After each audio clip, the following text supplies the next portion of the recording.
Audio Bible, 2 Kings, chapter 1. After the death of Ahab, Moab rebelled against Israel. Now Ahaziah had fallen through the lattice of his upper room in Samaria and injured himself. So he sent messengers and instructed them, "Go inquire of Baal-zebub, the god of Ekron, whether I will recover from this injury." But the angel of the Lord said to Elijah the Tishbite, "Go up to meet the messengers of the king of Samaria, and ask them, 'Is it because there is no God in Israel that you are on your way to inquire of Baal-zebub, the god of Ekron? Therefore this is what the Lord says, you will not get up from the bed on which you are lying. You will surely die.'" So Elijah departed.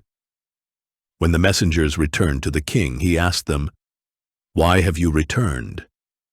They replied, "A man came up to meet us and said, 'Go back to the king who sent you, and tell him that this is what the Lord says. Is it because there is no God in Israel that you are sending these men to inquire of Baal-zebub, the god of Ekron? Therefore you will not get up from the bed on which you are lying. You will surely die.'" The king asked them, "What sort of man came up to meet you and spoke these words to you?" "He was a hairy man," they answered, "with a leather belt around his waist." "It was Elijah the Tishbite," said the king. Then King Ahaziah sent to Elijah a captain with his company of 50 men. So the captain went up to Elijah, who was sitting on top of a hill, and said to him, "Man of God, the king declares, come down." Elijah answered the captain, "If I am a man of God, may fire come down from heaven and consume you and your 50 men." And fire came down from heaven and consumed the captain and his 50 men. So the king sent to Elijah another captain with his 50 men. And the captain said to Elijah, "Man of God, the king declares, come down at once." Again Elijah replied, "If I am a man of God, may fire come down from heaven and consume you and your 50 men." And the fire of God came down from heaven and consumed the captain and his 50 men. So the king sent a third captain with his 50 men, and the third captain went up, fell on his knees before Elijah, and begged him, "Man of God, may my life and the lives of these 50 servants of yours please be precious in your sight. Behold, fire has come down from heaven and consumed the first 2 captains of 50 with all their men. But now may my life be precious in your sight." Then the angel of the Lord said to Elijah, "Go down with him. Do not be afraid of him." So Elijah got up and went down with him to the king. And Elijah said to King Ahaziah, "This is what the Lord says. Is there really no God in Israel for you to inquire of his word? Is that why you have sent messengers to inquire of Baal-zebub, the god of Ekron? Therefore you will not get up from the bed on which you are lying. You will surely die." So Ahaziah died, according to the word of the Lord that Elijah had spoken. And since he had no son, Jehoram succeeded him in the 2nd year of the reign of Jehoram, son of Jehoshaphat, over Judah. As for the rest of the acts of Ahaziah, along with his accomplishments, are they not written in the book of the Chronicles of the Kings of Israel?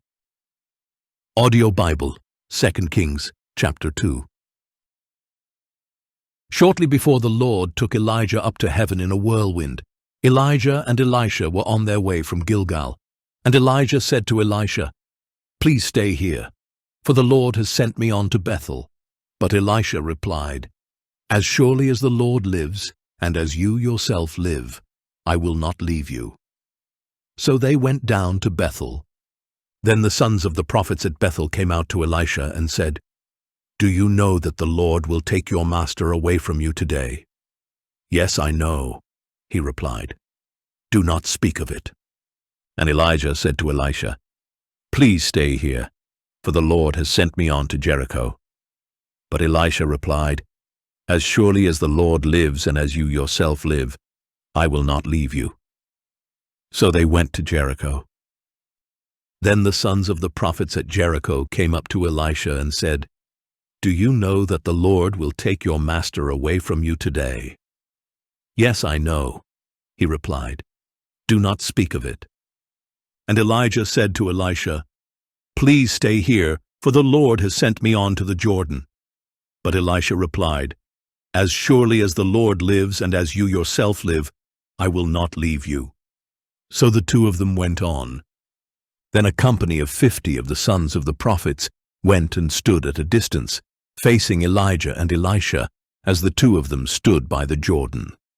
And Elijah took his cloak, rolled it up, and struck the waters, which parted to the right and to the left, so that the two of them crossed over on dry ground. After they had crossed over, Elijah said to Elisha, "Tell me, what can I do for you before I am taken away from you?"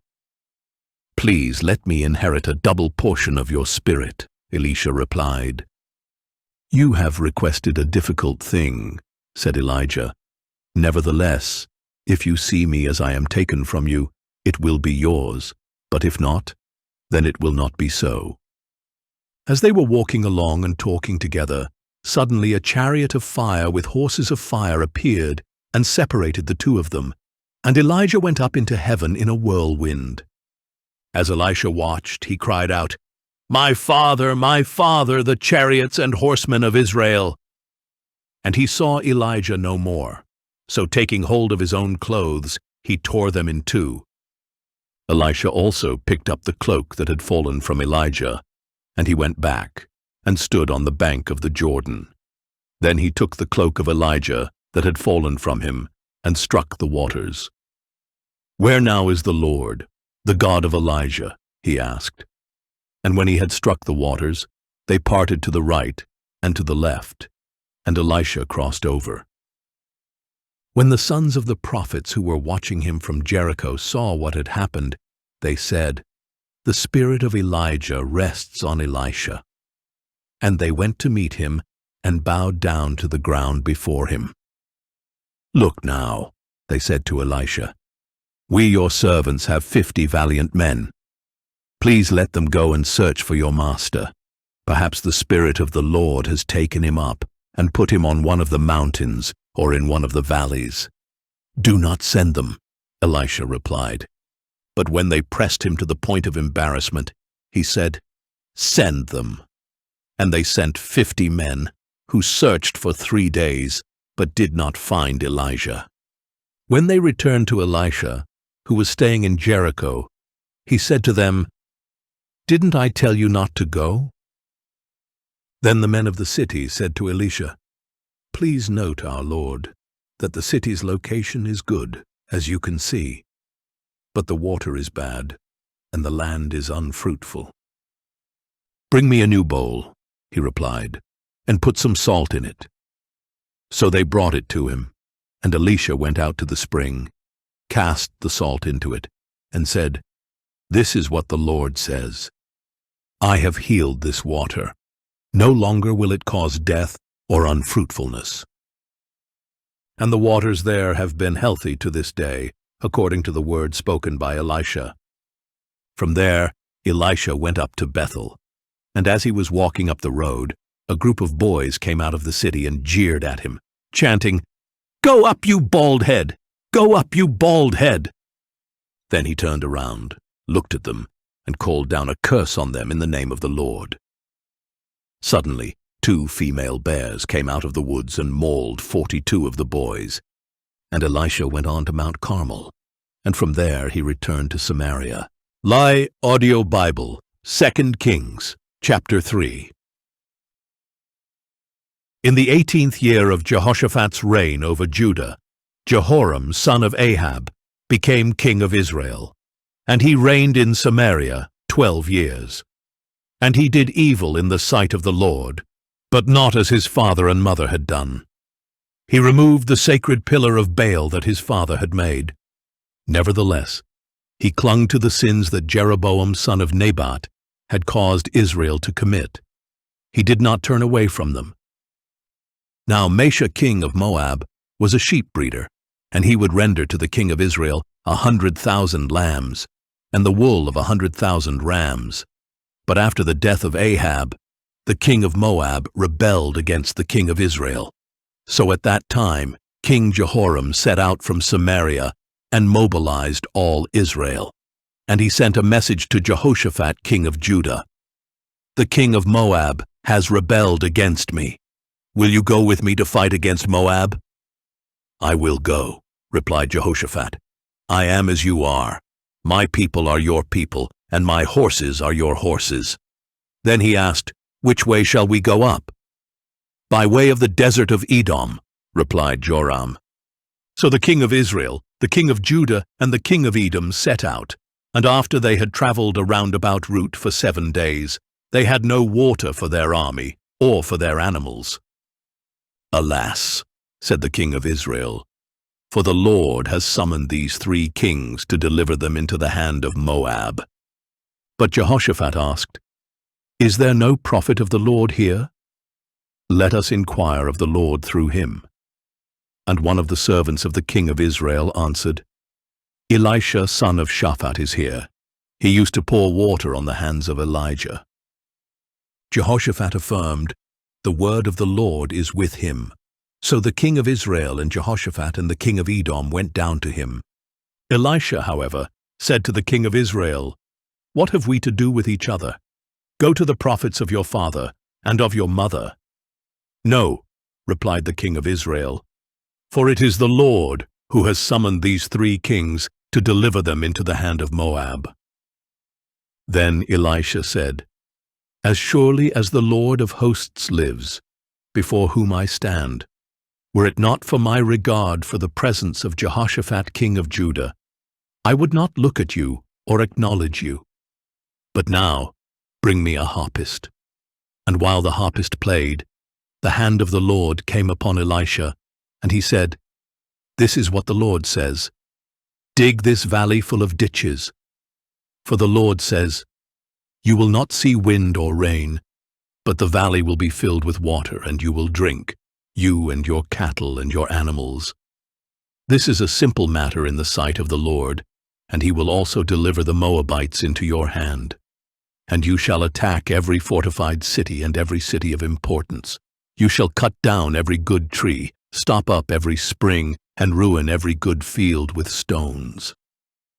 The next morning, at the time of the morning sacrifice, water suddenly flowed from the direction of Edom and filled the land. Now all the Moabites had heard that the kings had come up to fight against them. So all who could bear arms, young and old, were summoned and stationed at the border. When they got up early in the morning, the sun was shining on the water, and it looked as red as blood to the Moabites across the way. "This is blood!" they exclaimed. "The kings have clashed swords and slaughtered one another. Now to the plunder, Moab!" But when the Moabites came to the camp of Israel, the Israelites rose up and attacked them, and they fled before them. So the Israelites invaded their land and struck down the Moabites. They destroyed the cities, and each man threw stones on every good field until it was covered. They stopped up every spring and cut down every good tree. Only Kir-Hareseth was left with stones in place, but men with slings surrounded it and attacked it as well. When the king of Moab saw that the battle was too fierce for him, he took with him 700 swordsmen to break through to the king of Edom, but they could not prevail. So he took his firstborn son, who was to succeed him, and offered him as a burnt offering on the city wall. And there was great fury against the Israelites, so they withdrew and returned to their own land. Audio Bible, 2 Kings, chapter 4. Now the wife of one of the sons of the prophets cried out to Elisha, "Your servant, my husband, is dead, and you know that your servant feared the Lord.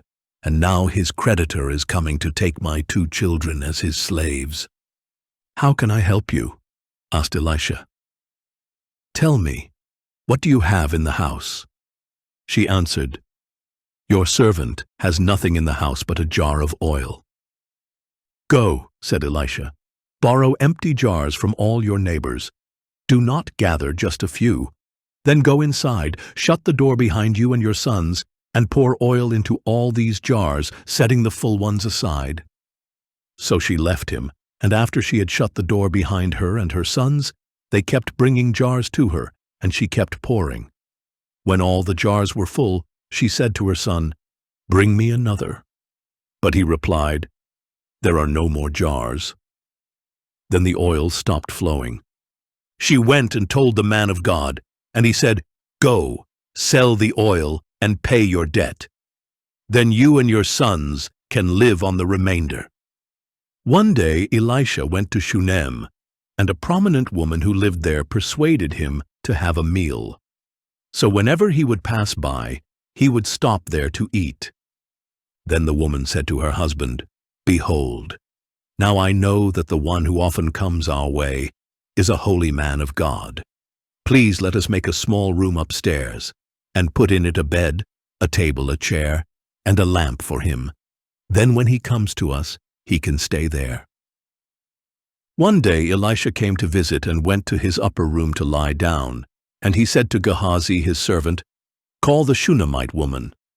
And when he had called her, she stood before him, and Elisha said to Gehazi, "Now tell her, 'Look, you have gone to all this trouble for us. What can we do for you? Can we speak on your behalf to the king or the commander of the army?' 'I have a home among my own people,' she replied.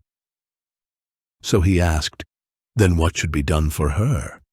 'Well, she has no son,' Gehazi replied, 'and her husband is old.' 'Call her,' said Elisha. So Gehazi called her, and she stood in the doorway. And Elisha declared, 'At this time next year you will hold a son in your arms.' 'No, my lord,' she said, 'do not lie to your maidservant, O man of God.' But the woman did conceive. And at that time the next year she gave birth to a son, just as Elisha had told her. And the child grew, and one day he went out to his father, who was with the harvesters. 'My head, he complained to his father. So his father told a servant, 'Carry him to his mother.' After the servant had picked him up and carried him to his mother, the boy sat on her lap until noon, and then he died. And she went up and laid him on the bed of the man of God. Then she shut the door and went out. And the woman called her husband and said, 'Please send me one of the servants and one of the donkeys, that I may go quickly to the man of God and return.' 'Why would you go to him today?' he replied. 'It is not a new moon or a Sabbath.' 'Everything is all right,' she said. Then she saddled the donkey and told her servant, 'Drive onward. Do not slow the pace for me, unless I tell you.' So she set out and went to the man of God at Mount Carmel. When the man of God saw her at a distance, he said to his servant Gehazi, 'Look, there is the Shunammite woman. Please run out now to meet her and ask, "Are you all right? Is your husband all right? Is your child all right?" And she answered, "Everything is all right." When she reached the man of God at the mountain, she clung to his feet. Gehazi came over to push her away, but the man of God said, "Leave her alone, for her soul is in deep distress, and the Lord has hidden it from me and has not told me."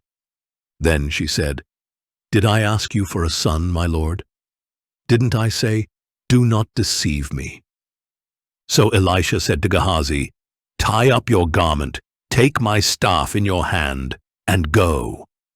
If you meet anyone, do not greet him, and if anyone greets you, do not answer him. Then lay my staff on the boy's face." And the mother of the boy said, "As surely as the Lord lives, and as you yourself live, I will not leave you." So he got up and followed her.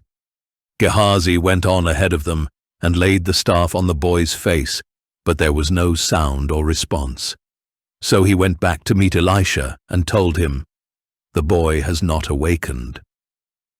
When Elisha reached the house, there was the boy lying dead on his bed. So he went in, closed the door behind the two of them, and prayed to the Lord. Then Elisha got on the bed and lay on the boy, mouth to mouth, eye to eye, and hand to hand. As he stretched himself out over him, the boy's body became warm. Elisha turned away and paced back and forth across the room. Then he got on the bed and stretched himself out over the boy again, and the boy sneezed 7 times and opened his eyes. Elisha summoned Gehazi and said, "Call the Shunammite woman." So he called her, and she came. Then Elisha said, "Pick up your son." She came in, fell at his feet, and bowed to the ground. Then she picked up her son and went out. When Elisha returned to Gilgal, there was a famine in the land. As the sons of the prophets were sitting at his feet, he said to his attendant, "Put on the large pot and boil some stew for the sons of the prophets."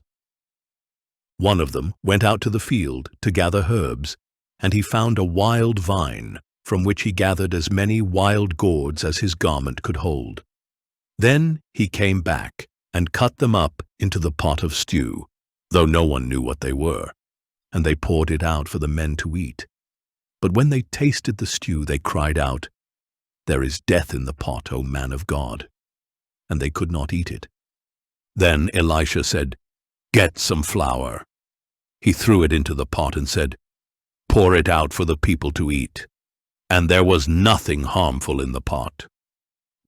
Now a man from Baal Shalishah came to the man of God with a sack of 20 loaves of barley bread from the first ripe grain.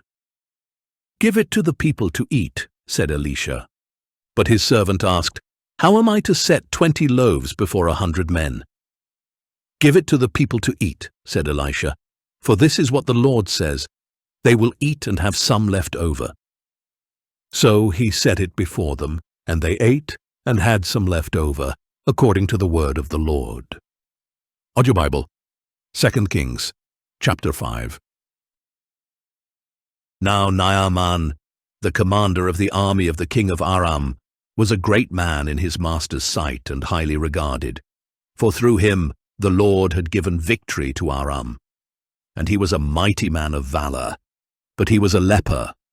At this time the Arameans had gone out in bands and had taken a young girl from the land of Israel, and she was serving Naaman's wife. She said to her mistress, "If only my master would go to the prophet who is in Samaria, he would cure him of his leprosy." And Naaman went and told his master what the girl from the land of Israel had said. "Go now," said the king of Aram, "and I will send you with a letter to the king of Israel." So Naaman departed, taking with him 10 talents of silver, 6,000 shekels of gold, and 10 sets of clothing. And the letter that he took to the king of Israel stated, "With this letter I am sending my servant Naaman, so that you may cure him of his leprosy." When the king of Israel read the letter, he tore his clothes and asked, "Am I God, killing and giving life, that this man expects me to cure a leper? Surely you can see that he is seeking a quarrel with me." Now when Elisha the man of God heard that the king of Israel had torn his clothes, he sent a message to the king. "Why have you torn your clothes? Please let the man come to me, and he will know that there is a prophet in Israel." So Naaman came with his horses and chariots and stood at the door of Elisha's house. Then Elisha sent him a messenger, who said, "Go and wash yourself 7 times in the Jordan, and your flesh will be restored, and you will be clean." But Naaman went away angry, saying, "I thought that he would surely come out, stand and call on the name of the Lord his God, and wave his hand over the spot to cure my leprosy. Are not the Abana and Pharpar, the rivers of Damascus, better than all the waters of Israel? Could I not have washed in them and been cleansed?" So he turned and went away in a rage. Naaman's servants, however, approached him and said, "My father, if the prophet had told you to do some great thing, would you not have done it? How much more then when he tells you, 'Wash and be cleansed'?" So Naaman went down and dipped himself in the Jordan 7 times, according to the word of the man of God, and his flesh was restored and became like that of a little child, and he was clean. Then Naaman and all his attendants went back to the man of God, stood before him and declared, "Now I know for sure that there is no God in all the earth except in Israel. So please accept a gift from your servant." But Elisha replied, "As surely as the Lord lives, before whom I stand, I will not accept it." And although Naaman urged him to accept it, he refused. "If you will not," said Naaman, "please let me, your servant, be given as much soil as a pair of mules can carry, for your servant will never again make a burnt offering or a sacrifice to any other god but the Lord. Yet may the Lord forgive your servant this one thing. When my master goes into the temple of Rimmon to worship there, and he leans on my arm, and I bow down in the temple of Rimmon, may the Lord forgive your servant in this matter." "Go in peace," said Elisha. But after Naaman had traveled a short distance, Gehazi, the servant of Elisha the man of God, said, "Look, my master has spared this Aramean, Naaman, by not accepting what he brought. As surely as the Lord lives, I will run after him and get something from him." So Gehazi pursued Naaman. And when Naaman saw him running toward him, he got down from the chariot to meet him and asked, "Is everything all right?" "Everything is all right," Gehazi replied.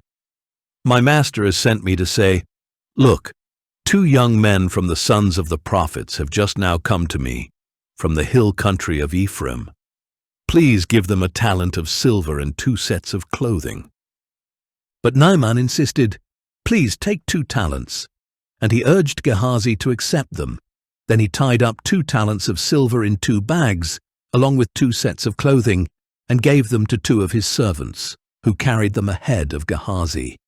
When Gehazi came to the hill, he took the gifts from the servants and stored them in the house. Then he dismissed the men, and they departed. When Gehazi went in and stood before his master, Elisha asked him, 'Gehazi, where have you been?' 'Your servant did not go anywhere,' he replied. But Elisha questioned him, 'Did not my spirit go with you when the man got down from his chariot to meet you? Is this the time to accept money and clothing, olive groves and vineyards, sheep and oxen, menservants and maidservants? Therefore, the leprosy of Naaman will cling to you and your descendants forever.' And as Gehazi left his presence, he was leprous, as white as snow." Audio Bible, 2 Kings, chapter 6. Now the sons of the prophets said to Elisha, "Please take note that the place where we meet with you is too small for us. Please let us go to the Jordan, where each of us can get a log so we can build ourselves a place to live there." "Go," said Elisha. Then one of them said, "Please come with your servants."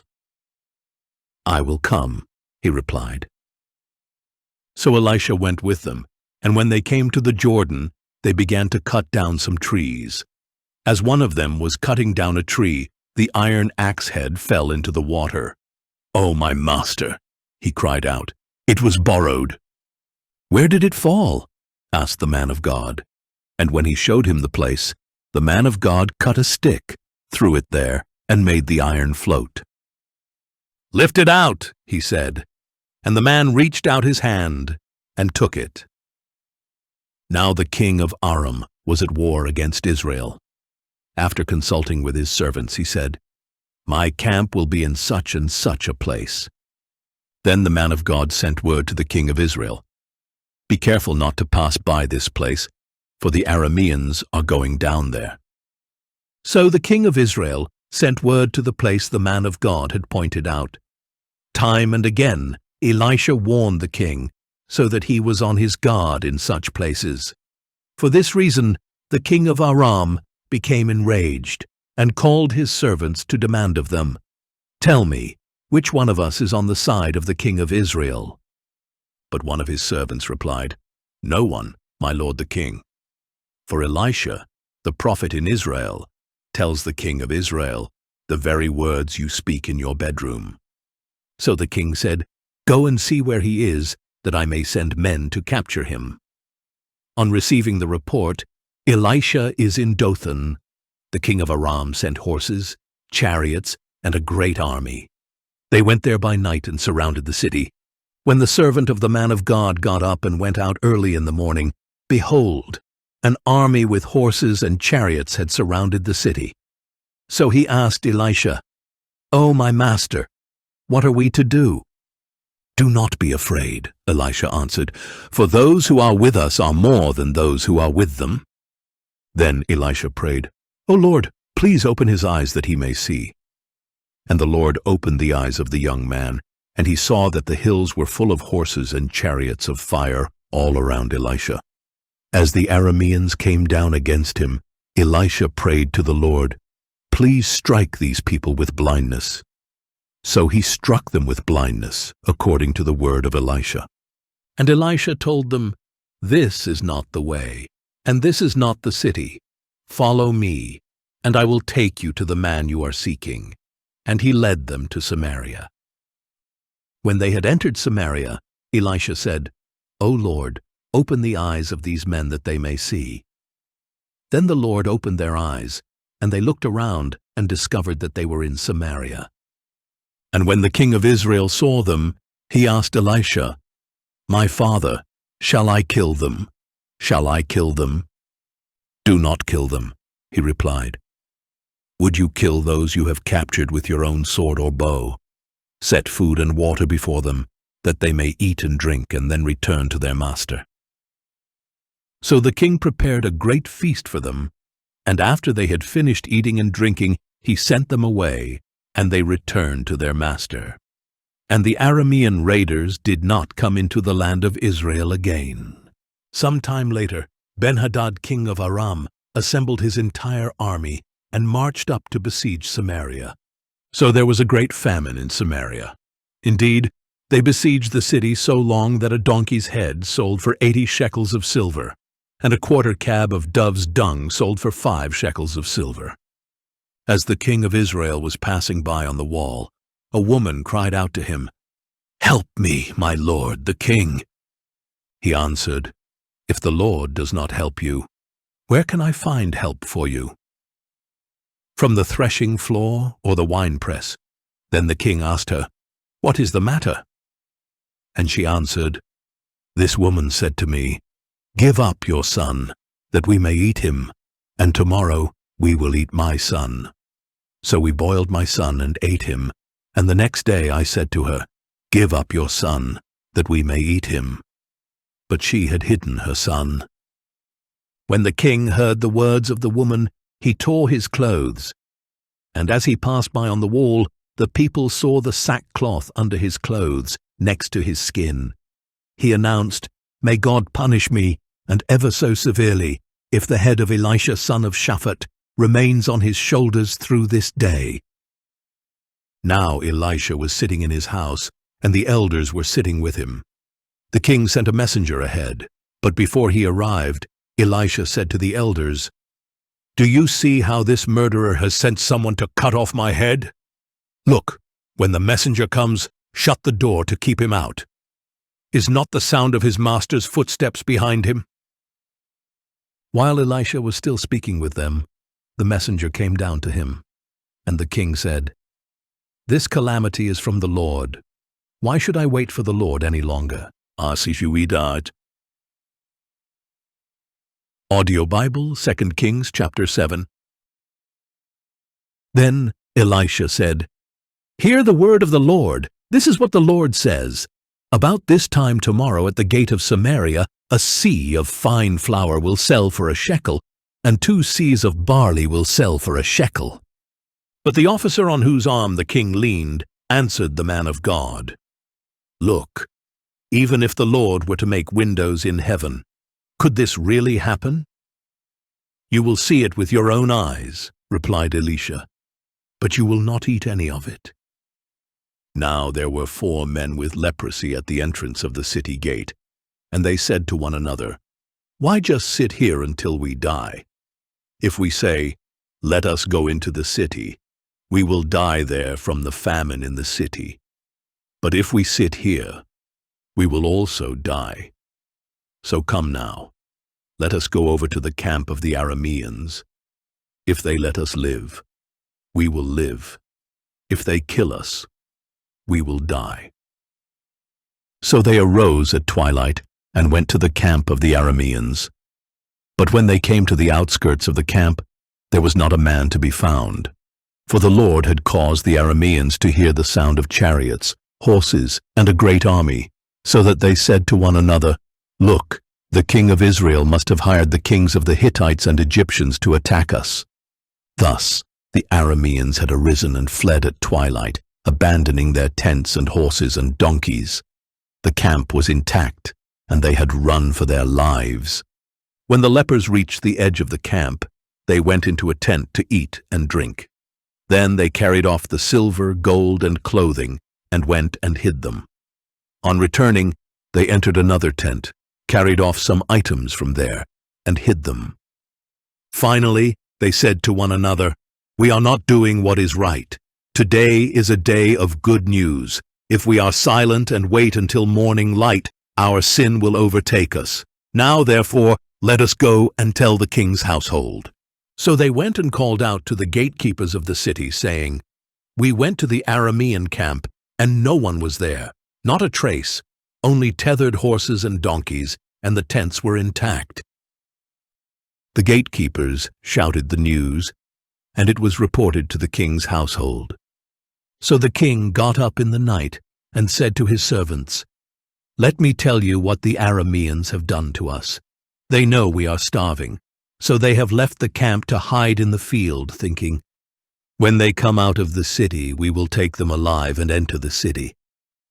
But one of his servants replied, "Please, have scouts take 5 of the horses that remain in the city. Their plight will be no worse than all the Israelites who are left here. You can see that all the Israelites here are doomed, so let us send them and find out." Then the scouts took 2 chariots with horses, and the king sent them after the Aramean army, saying, "Go and see." And they tracked them as far as the Jordan, and indeed, the whole way was littered with the clothing and equipment the Arameans had thrown off in haste. So the scouts returned and told the king. Then the people went out and plundered the camp of the Arameans. It was then that a seah of fine flour sold for a shekel, and 2 seahs of barley sold for a shekel, according to the word of the Lord. Now the king had appointed the officer on whose arm he leaned to be in charge of the gate. But the people trampled him in the gateway, and he died, just as the man of God had foretold when the king had come to him.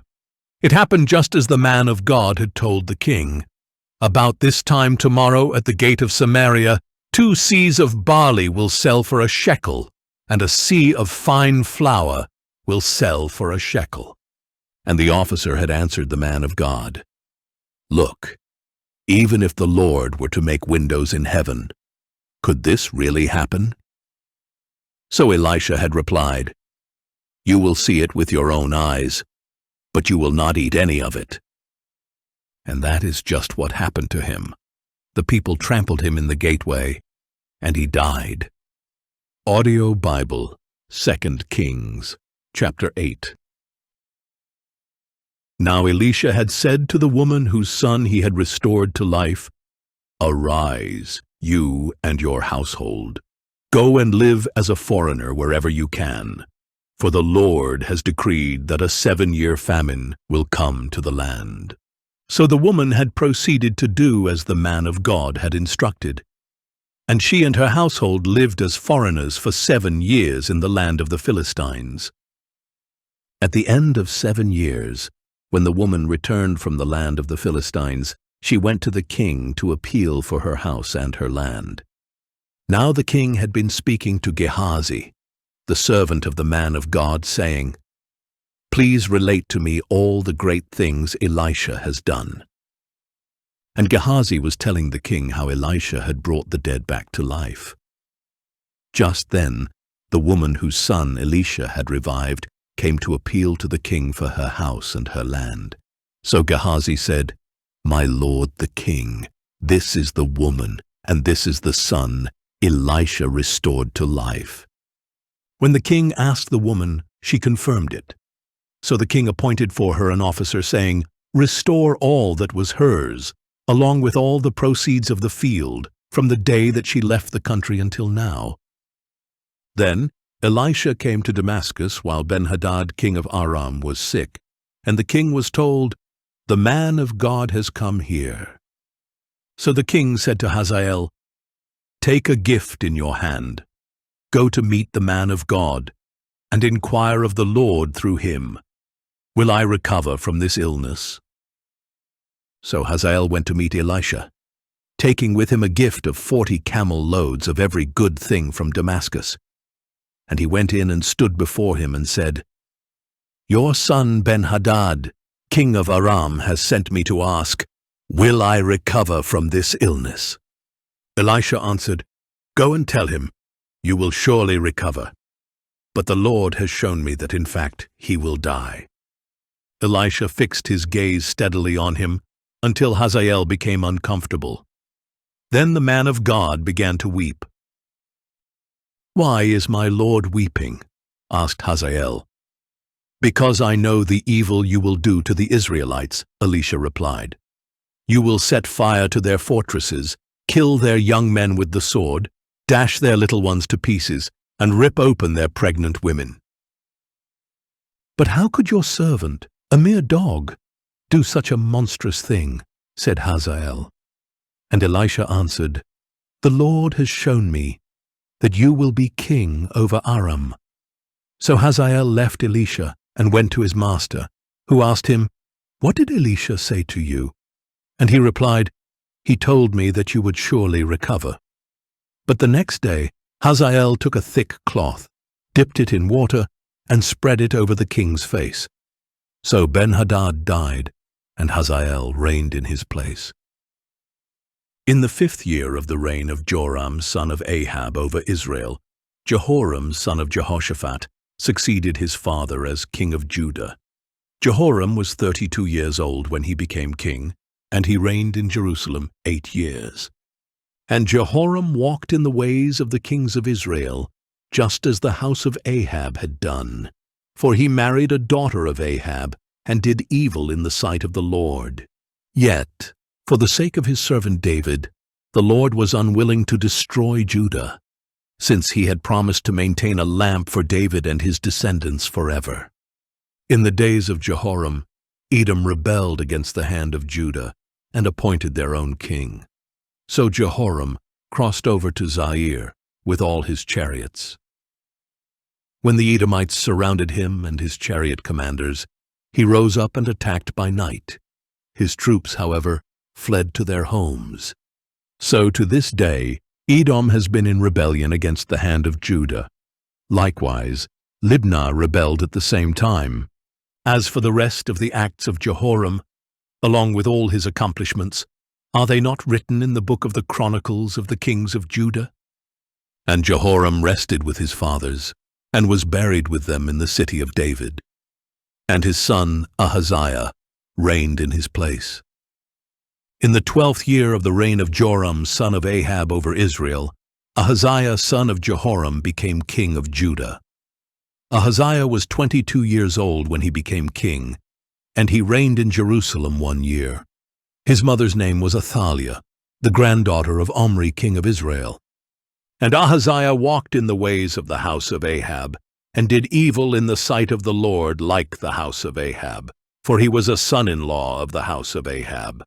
Then Ahaziah went with Joram son of Ahab to fight against Hazael king of Aram at Ramoth-Gilead, and the Arameans wounded Joram.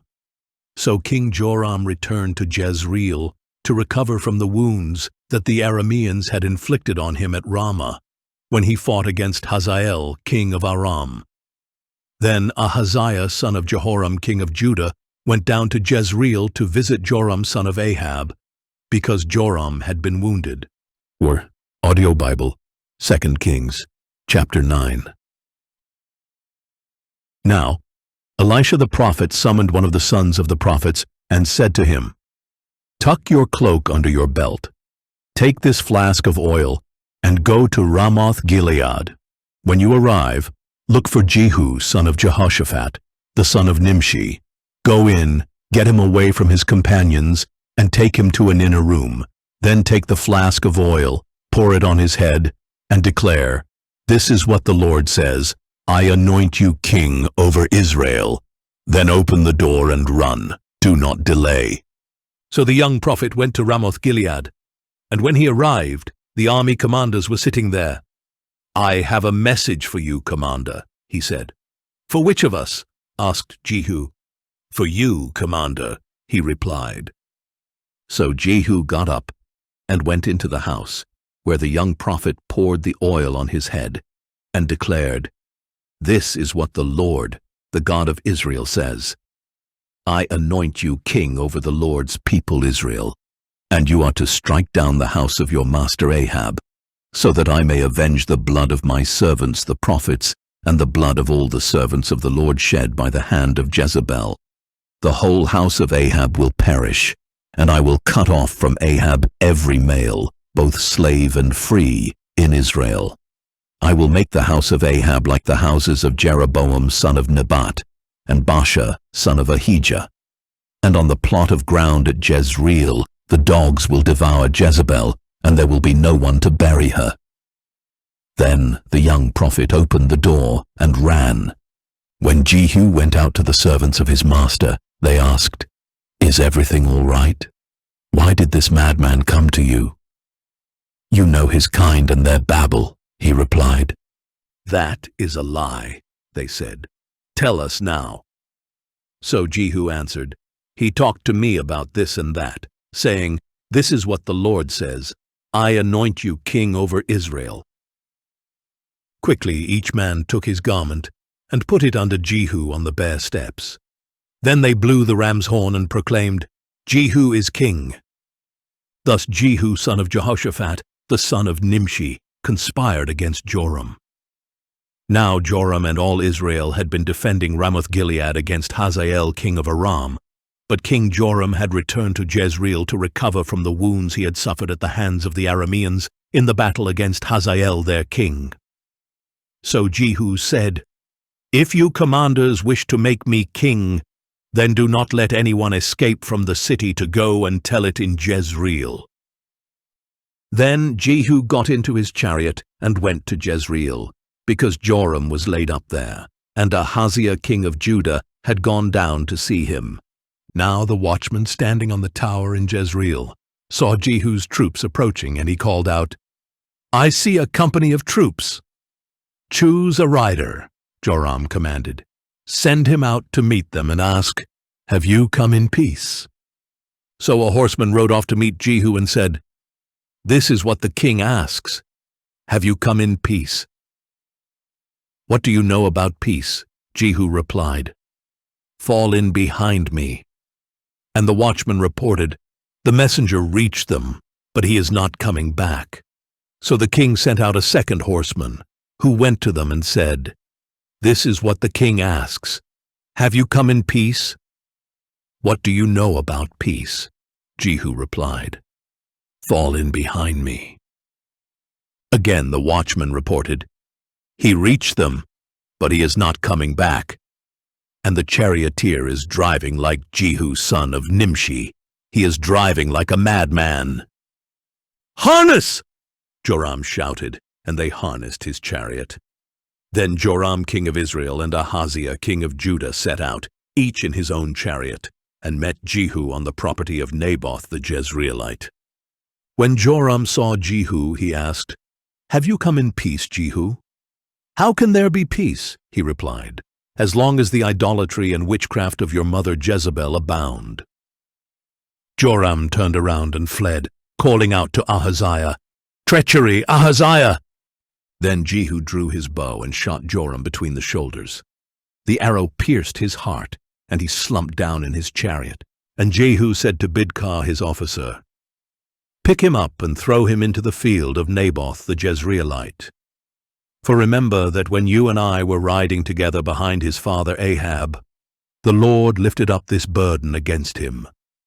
As surely as I saw the blood of Naboth and the blood of his sons yesterday, declares the Lord, so will I repay you on this plot of ground, declares the Lord.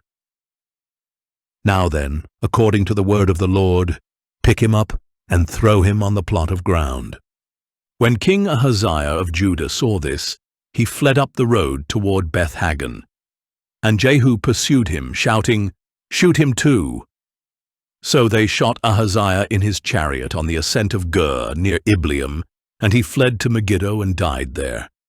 Then his servants carried him by chariot to Jerusalem, and buried him with his fathers in his tomb in the city of David. In the 11th year of Joram son of Ahab, Ahaziah had become king over Judah. Now when Jehu arrived in Jezreel, Jezebel heard of it. So she painted her eyes, adorned her head, and looked down from a window. And as Jehu entered the gate, she asked, "Have you come in peace, O Zimri, murderer of your master?" He looked up at the window and called out, "Who is on my side?" "Who?" And 2 or 3 eunuchs looked down at him. "Throw her down!" yelled Jehu. So they threw her down, and her blood splattered on the wall and on the horses as they trampled her underfoot. Then Jehu went in, and ate and drank. "Take care of this cursed woman," he said, "and bury her, for she was the daughter of a king." But when they went out to bury her, they found nothing but her skull, her feet, and the palms of her hands. So they went back and told Jehu, who replied, "This is the word of the Lord, which he spoke through his servant Elijah the Tishbite. On the plot of ground at Jezreel, the dogs will devour the flesh of Jezebel, and Jezebel's body will lie like dung in the field on the plot of ground at Jezreel, so that no one can say, 'This is Jezebel.'" Audio Bible, 2 Kings, chapter 10. Now Ahab had 70 sons in Samaria. So Jehu wrote letters and sent them to Samaria, to the officials of Jezreel, to the elders, and to the guardians of the sons of Ahab, saying, "When this letter arrives, since your master's sons are with you, and you have chariots and horses, a fortified city and weaponry, select the best and most worthy son of your master, set him on his father's throne, and fight for your master's house." But they were terrified and reasoned, "If 2 kings could not stand against him, how can we?" So the palace administrator, the overseer of the city, the elders and the guardians, sent a message to Jehu. "We are your servants, and we will do whatever you say. We will not make anyone king. Do whatever is good in your sight." Then Jehu wrote them a second letter and said, "If you are on my side, and if you will obey me, then bring the heads of your master's sons to me at Jezreel by this time tomorrow." Now the sons of the king, 70 in all, were being brought up by the leading men of the city. And when the letter arrived, they took the sons of the king and slaughtered all 70 of them. They put their heads in baskets and sent them to Jehu at Jezreel. When the messenger arrived, he told Jehu, "They have brought the heads of the sons of the king." And Jehu ordered, "Pile them in 2 heaps at the entrance of the gate until morning." The next morning, Jehu went out and stood before all the people and said, "You are innocent. It was I who conspired against my master and killed him. But who killed all these? Know then that not a word the Lord has spoken against the house of Ahab will fail, for the Lord has done what he promised through his servant Elijah." So Jehu killed everyone in Jezreel who remained of the house of Ahab, as well as all his great men and close friends and priests, leaving him without a single survivor. Then Jehu set out toward Samaria. At Beth-Eked of the shepherds, Jehu met some relatives of Ahaziah, king of Judah, and asked, "Who are you?" "We are relatives of Ahaziah," they answered, "and we have come down to greet the sons of the king and of the queen mother." Then Jehu ordered, "Take them alive." So his men took them alive, then slaughtered them at the well of Beth-Eked, 42 men. He spared none of them. When he left there, he found Jehonadab son of Rechab, who was coming to meet him. Jehu greeted him and asked, "Is your heart as true to mine as my heart is to yours?" "It is," Jehonadab replied. "If it is," said Jehu, "give me your hand." So he gave him his hand, and Jehu helped him into his chariot, saying, "Come with me and see my zeal for the Lord." So he had him ride in his chariot. When Jehu came to Samaria, he struck down everyone belonging to Ahab who remained there, until he had destroyed them, according to the word that the Lord had spoken to Elijah. Then Jehu brought all the people together and said, "Ahab served Baal a little, but Jehu will serve him a lot. Now, therefore, summon to me all the prophets of Baal, all his servants and all his priests. See that no one is missing, for I have a great sacrifice for Baal. Whoever is missing will not live." But Jehu was acting deceptively in order to destroy the servants of Baal. And Jehu commanded, "Proclaim a solemn assembly for Baal." So they announced it. Then Jehu sent word throughout Israel, and all the servants of Baal came. There was not a man who failed to show. They entered the temple of Baal, and it was filled from end to end. And Jehu said to the keeper of the wardrobe, "Bring out garments for all the servants of Baal." So he brought out garments for them. Next, Jehu and Jehonadab son of Rechab entered the temple of Baal, and Jehu said to the servants of Baal, "Look around to see that there are no servants of the Lord here among you, only servants of Baal." And they went in to offer sacrifices and burnt offerings. Now Jehu had stationed 80 men outside and warned them, "If anyone allows one of the men I am delivering into your hands to escape, he will forfeit his life for theirs." When he had finished making the burnt offering, Jehu said to the guards and officers, "Go in and kill them. Do not let anyone out." So the guards and officers put them to the sword, threw the bodies out, and went into the inner room of the temple of Baal. They brought out the sacred pillar of the temple of Baal and burned it. They also demolished the sacred pillar of Baal. Then they tore down the temple of Baal and made it into a latrine, which it is to this day. Thus Jehu eradicated Baal from Israel, but he did not turn away from the sins that Jeroboam son of Nebat had caused Israel to commit, the worship of the golden calves at Bethel and Dan. Nevertheless, the Lord said to Jehu, "Because you have done well in carrying out what is right in my sight, and have done to the house of Ahab all that was in my heart, 4 generations of your sons will sit on the throne of Israel." Yet Jehu was not careful to follow the instruction of the Lord, the God of Israel, with all his heart. He did not turn away from the sins that Jeroboam had caused Israel to commit. In those days the Lord began to reduce the size of Israel. Hazael defeated the Israelites throughout their territory, from the Jordan eastward, through all the land of Gilead, the region of Gad, Reuben, and Manasseh, and from Aroer by the Arnon Valley through Gilead to Bashan. As for the rest of the acts of Jehu, along with all his accomplishments and all his might, are they not written in the book of the Chronicles of the Kings of Israel? And Jehu rested with his fathers and was buried in Samaria, and his son Jehoahaz reigned in his place. So the duration of Jehu's reign over Israel in Samaria was 28 years. Audio Bible, 2 Kings, chapter 11.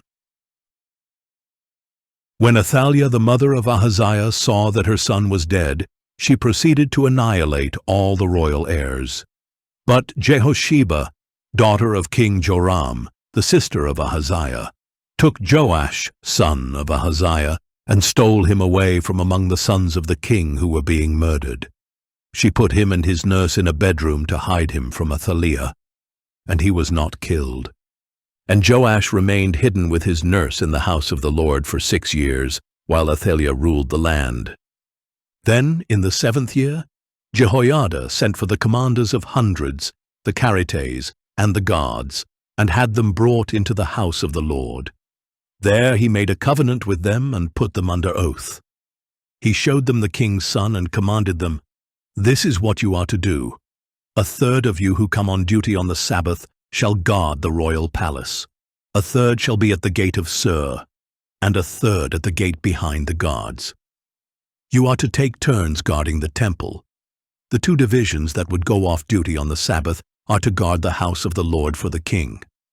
You must surround the king with weapons in hand, and anyone who approaches the ranks must be put to death. You must stay close to the king wherever he goes." So the commanders of hundreds did everything that Jehoiada the priest had ordered. Each of them took his men, those coming on duty on the Sabbath and those going off duty, and came to Jehoiada the priest. Then the priest gave to the commanders of hundreds the spears and shields of King David from the house of the Lord. And the guards stood with weapons in hand, surrounding the king by the altar and the temple, from the south side to the north side of the temple. Then Jehoiada brought out the king's son, put the crown on him, presented him with the testimony, and proclaimed him king. They anointed him, and the people clapped their hands and declared, "Long live the king." When Athaliah heard the noise from the guards and the people, she went out to the people in the house of the Lord. And she looked out and saw the king standing by the pillar, according to the custom. The officers and trumpeters were beside the king, and all the people of the land were rejoicing and blowing trumpets. Then Athaliah tore her clothes and screamed, "Treason! Treason!" And Jehoiada the priest ordered the commanders of hundreds in charge of the army, "Bring her out between the ranks, and put to the sword anyone who follows her." For the priest had said, "She must not be put to death in the house of the Lord."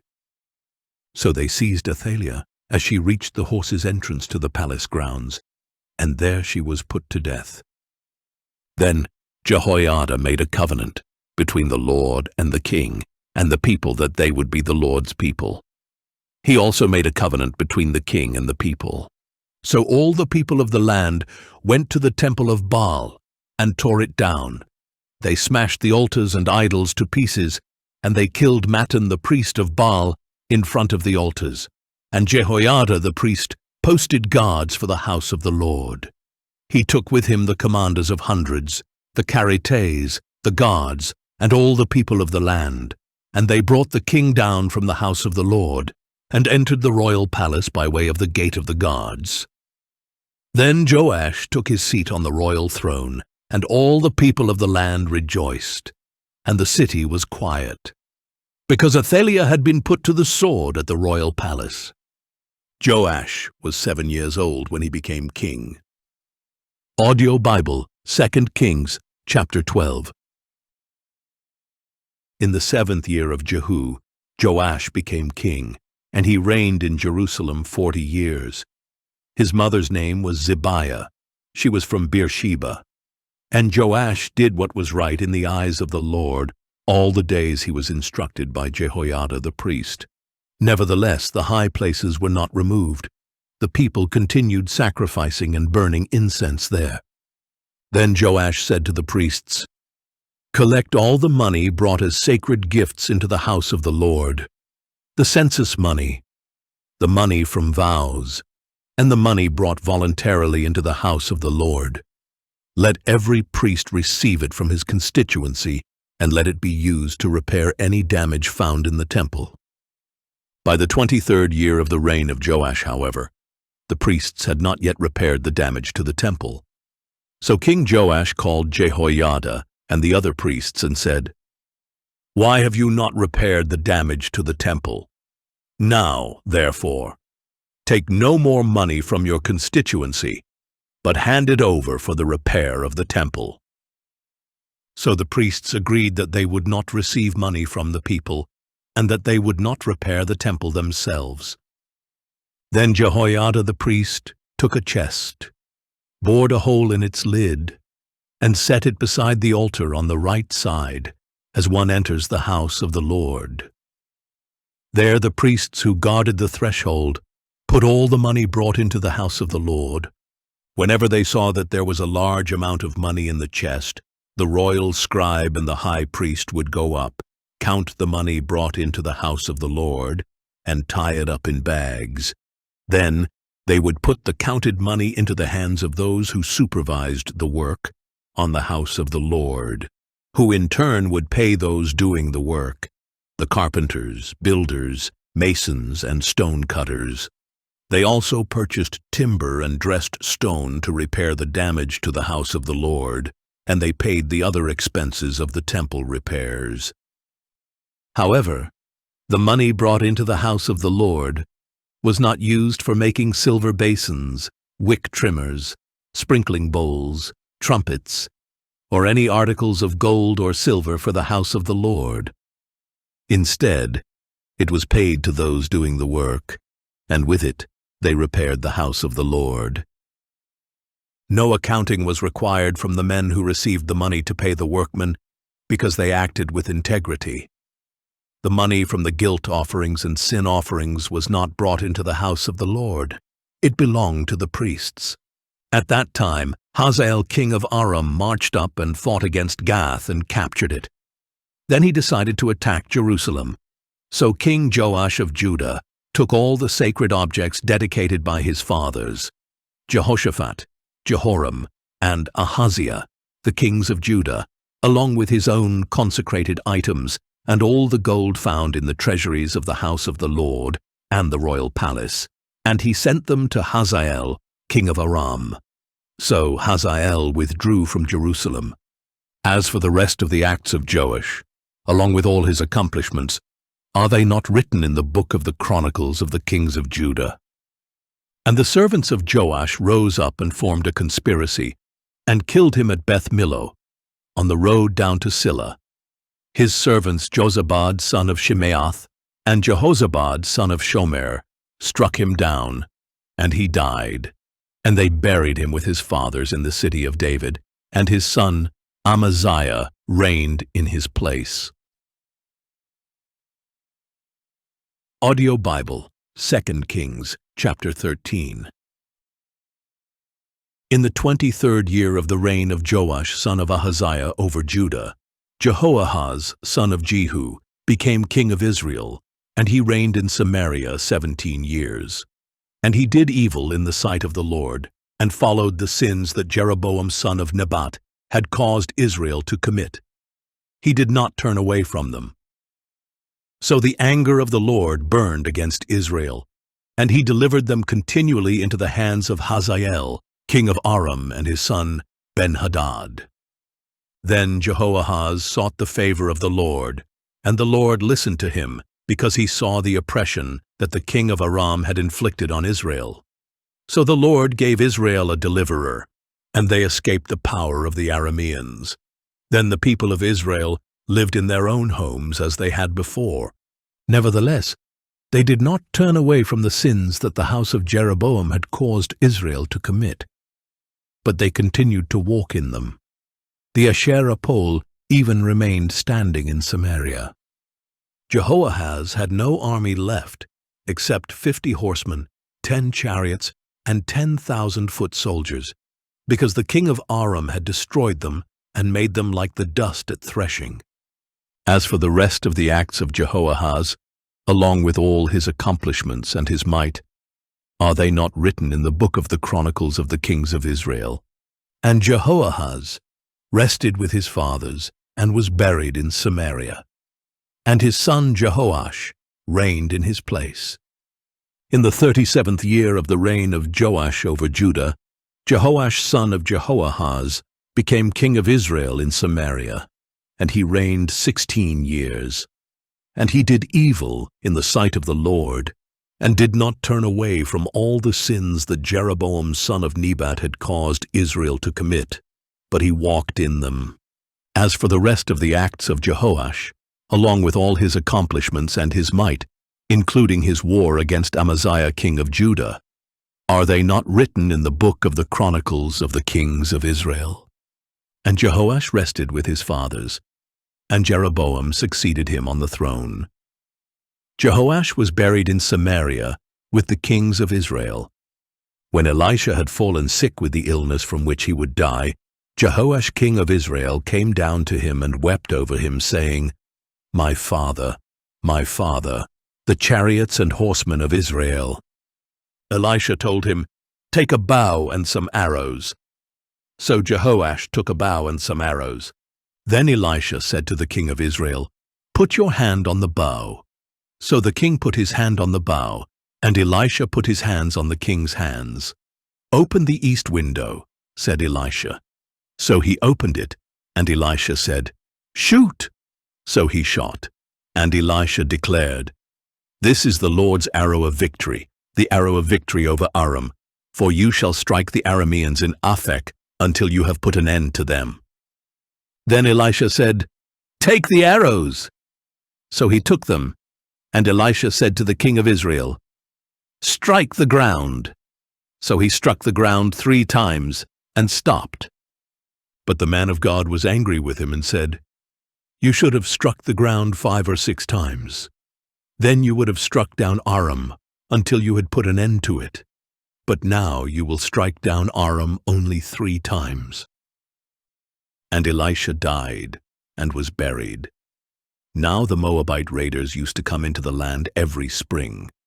Once, as the Israelites were burying a man, suddenly they saw a band of raiders, so they threw the man's body into Elisha's tomb. And as soon as his body touched the bones of Elisha, the man was revived and stood up on his feet. And Hazael, king of Aram, oppressed Israel throughout the reign of Jehoahaz. But the Lord was gracious to Israel and had compassion on them, and he turned toward them because of his covenant with Abraham, Isaac, and Jacob.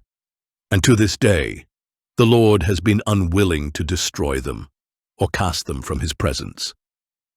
When Hazael, king of Aram, died, his son Ben-Hadad reigned in his place. Then Jehoash, son of Jehoahaz, took back from Ben-Hadad, son of Hazael, the cities that Hazael had taken in battle from his father Jehoahaz. Jehoash defeated Ben-Hadad 3 times, and so recovered the cities of Israel. Audio Bible, 2 Kings, chapter 14. In the 2nd year of the reign of Jehoash, son of Jehoahaz over Israel, Amaziah, son of Joash, became king of Judah. He was 25 years old when he became king, and he reigned in Jerusalem 29 years. His mother's name was Jehoaddan. She was from Jerusalem. And he did what was right in the eyes of the Lord, but not as his father David had done. He did everything as his father Joash had done. Nevertheless, the high places were not taken away, and the people continued sacrificing and burning incense on the high places. As soon as the kingdom was firmly in his grasp, Amaziah executed the servants who had murdered his father the king. Yet he did not put the sons of the murderers to death, but acted according to what is written in the book of the law of Moses, where the Lord commanded, "Fathers must not be put to death for their children, and children must not be put to death for their fathers. Each is to die for his own sin." Amaziah struck down 10,000 Edomites in the Valley of Salt. He took Selah in battle and called it Joktheel, which is its name to this very day. Then Amaziah sent messengers to the king of Israel, Jehoash, son of Jehoahaz, the son of Jehu. "Come, let us meet face to face," he said. But Jehoash, king of Israel, replied to Amaziah, king of Judah, "A thistle in Lebanon sent a message to a cedar in Lebanon, saying, 'Give your daughter to my son in marriage.' Then a wild beast in Lebanon came along and trampled the thistle. You have indeed defeated Edom, and your heart has become proud. Glory in that and stay at home. Why should you stir up trouble so that you fall, you and Judah with you?" But Amaziah would not listen, so Jehoash, king of Israel, advanced. He and King Amaziah of Judah faced each other at Beth Shemesh in Judah. And Judah was routed before Israel, and every man fled to his home. There at Beth Shemesh, Jehoash, king of Israel, captured Amaziah, king of Judah, the son of Joash, the son of Ahaziah. Then Jehoash went to Jerusalem and broke down the wall of Jerusalem from the Ephraim gate to the corner gate, a section of 400 cubits. He took all the gold and silver and all the articles found in the house of the Lord and in the treasuries of the royal palace, as well as some hostages. Then he returned to Samaria. As for the rest of the acts of Jehoash, along with his accomplishments, his might, and how he waged war against Amaziah king of Judah, are they not written in the book of the Chronicles of the kings of Israel? And Jehoash rested with his fathers, and was buried in Samaria with the kings of Israel, and his son Jeroboam reigned in his place. Amaziah son of Joash king of Judah lived for 15 years after the death of Jehoash son of Jehoahaz king of Israel. As for the rest of the acts of Amaziah, are they not written in the book of the Chronicles of the kings of Judah? And conspirators plotted against Amaziah in Jerusalem, and he fled to Lachish. But men were sent after him to Lachish, and they killed him there. They carried him back on horses and buried him in Jerusalem with his fathers in the city of David. Then all the people of Judah took Azariah, who was 16 years old, and made him king in place of his father Amaziah. Azariah was the one who rebuilt Elath and restored it to Judah after King Amaziah rested with his fathers. In the 15th year of the reign of Amaziah, son of Joash, over Judah, Jeroboam, son of Jehoash, became king of Israel, and he reigned in Samaria 41 years. And he did evil in the sight of the Lord, and did not turn away from all the sins that Jeroboam, son of Nebat, had caused Israel to commit. This Jeroboam restored the boundary of Israel from Lebo-Hamath to the sea of the Arabah, according to the word that the Lord, the God of Israel, had spoken through his servant Jonah, son of Amittai, the prophet from Gath-Hepher. For the Lord saw that the affliction of the Israelites, both slave and free, was very bitter. There was no one to help Israel, and since the Lord had said that he would not blot out the name of Israel from under heaven, he saved them by the hand of Jeroboam, son of Jehoash. As for the rest of the acts of Jeroboam, along with all his accomplishments and might, and how he waged war and recovered both Damascus and Hamath for Israel from Judah, are they not written in the book of the Chronicles of the kings of Israel? And Jeroboam rested with his fathers, the kings of Israel, and his son Zechariah reigned in his place. Audio Bible, 2 Kings, chapter 15. In the 27th year of Jeroboam's reign over Israel, Azariah, son of Amaziah, became king of Judah. He was 16 years old when he became king, and he reigned in Jerusalem 52 years. His mother's name was Jechaliah. She was from Jerusalem, and he did what was right in the eyes of the Lord, just as his father Amaziah had done. Nevertheless, the high places were not taken away. The people continued sacrificing and burning incense there. And the Lord afflicted the king with leprosy until the day he died, so that he lived in a separate house, while his son Jotham had charge of the palace and governed the people of the land. As for the rest of the acts of Azariah, along with all his accomplishments, are they not written in the book of the Chronicles of the kings of Judah? And Azariah rested with his fathers, and was buried near them in the city of David. And his son Jotham reigned in his place. In the 38th year of Azariah's reign over Judah, Zechariah son of Jeroboam became king of Israel, and he reigned in Samaria 6 months. And he did evil in the sight of the Lord, as his fathers had done. He did not turn away from the sins that Jeroboam son of Nebat had caused Israel to commit. Then Shallum son of Jabesh conspired against Zechariah, struck him down and killed him in front of the people, and reigned in his place. As for the rest of the acts of Zechariah, they are indeed written in the book of the Chronicles of the kings of Israel. So the word of the Lord spoken to Jehu was fulfilled. 4 generations of your sons will sit on the throne of Israel. In the 39th year of Uzziah's reign over Judah, Shallum son of Jabesh became king, and he reigned in Samaria 1 full month. Then Menahem son of Gadi went up from Tirzah to Samaria, struck down and killed Shallum son of Jabesh, and reigned in his place. As for the rest of the acts of Shallum, along with the conspiracy he led, they are indeed written in the book of the Chronicles of the Kings of Israel. At that time, Menahem, starting from Tirzah, attacked Tiphsah and everyone in its vicinity, because they would not open their gates. So he attacked Tiphsah and ripped open all the pregnant women. In the 39th year of Azariah's reign over Judah, Menahem son of Gadi became king of Israel, and he reigned in Samaria 10 years. And he did evil in the sight of the Lord, and throughout his reign he did not turn away from the sins that Jeroboam son of Nebat had caused Israel to commit. Then Pul king of Assyria invaded the land, and Menahem gave Pul 1,000 talents of silver in order to gain his support and strengthen his own grip on the kingdom. Menahem exacted this money from each of the wealthy men of Israel, 50 shekels of silver from each man, to give to the king of Assyria. So the king of Assyria withdrew and did not remain in the land. As for the rest of the acts of Menahem, along with all his accomplishments, are they not written in the book of the Chronicles of the Kings of Israel? And Menahem rested with his fathers, and his son Pekahiah reigned in his place.